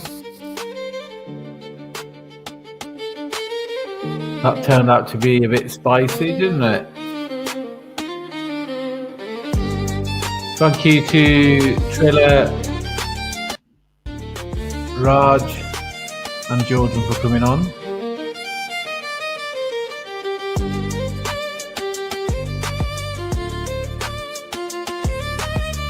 Thank you to everybody in the chat, especially Miss Piggy.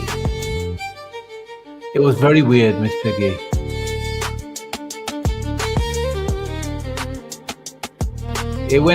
It started with talking about how AI is being developed to control everyone. Went into finance and investments. Then Raj jumped on.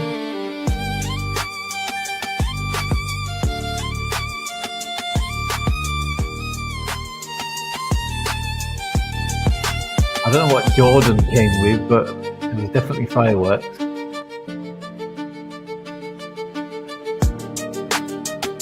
Alright, I might do a live stream on Wednesday next.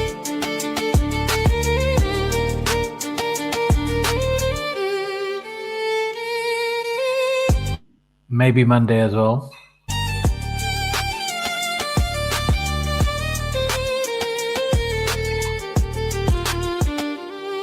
But definitely Wednesday.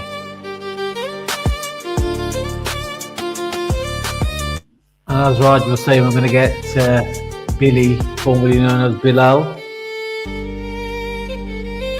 from Speaker's Corner on. time we had an in-depth conversation with that man. Let's learn from him, learn about his journey, let him speak. I noticed a lot of the time people are trying to divert the story he wants to tell into a conversation they want to have. I've got some very interesting questions for him. Oh, can't you hear me over the music? Oh, I'm sorry. All right, brilliant. Thank you very much to everybody in the chat, everybody listening, watching. And like I said, a special thank you to the guests, Jordan, Raj, and Trigger. You guys need to stay calm. All right, thank you. Bye-bye.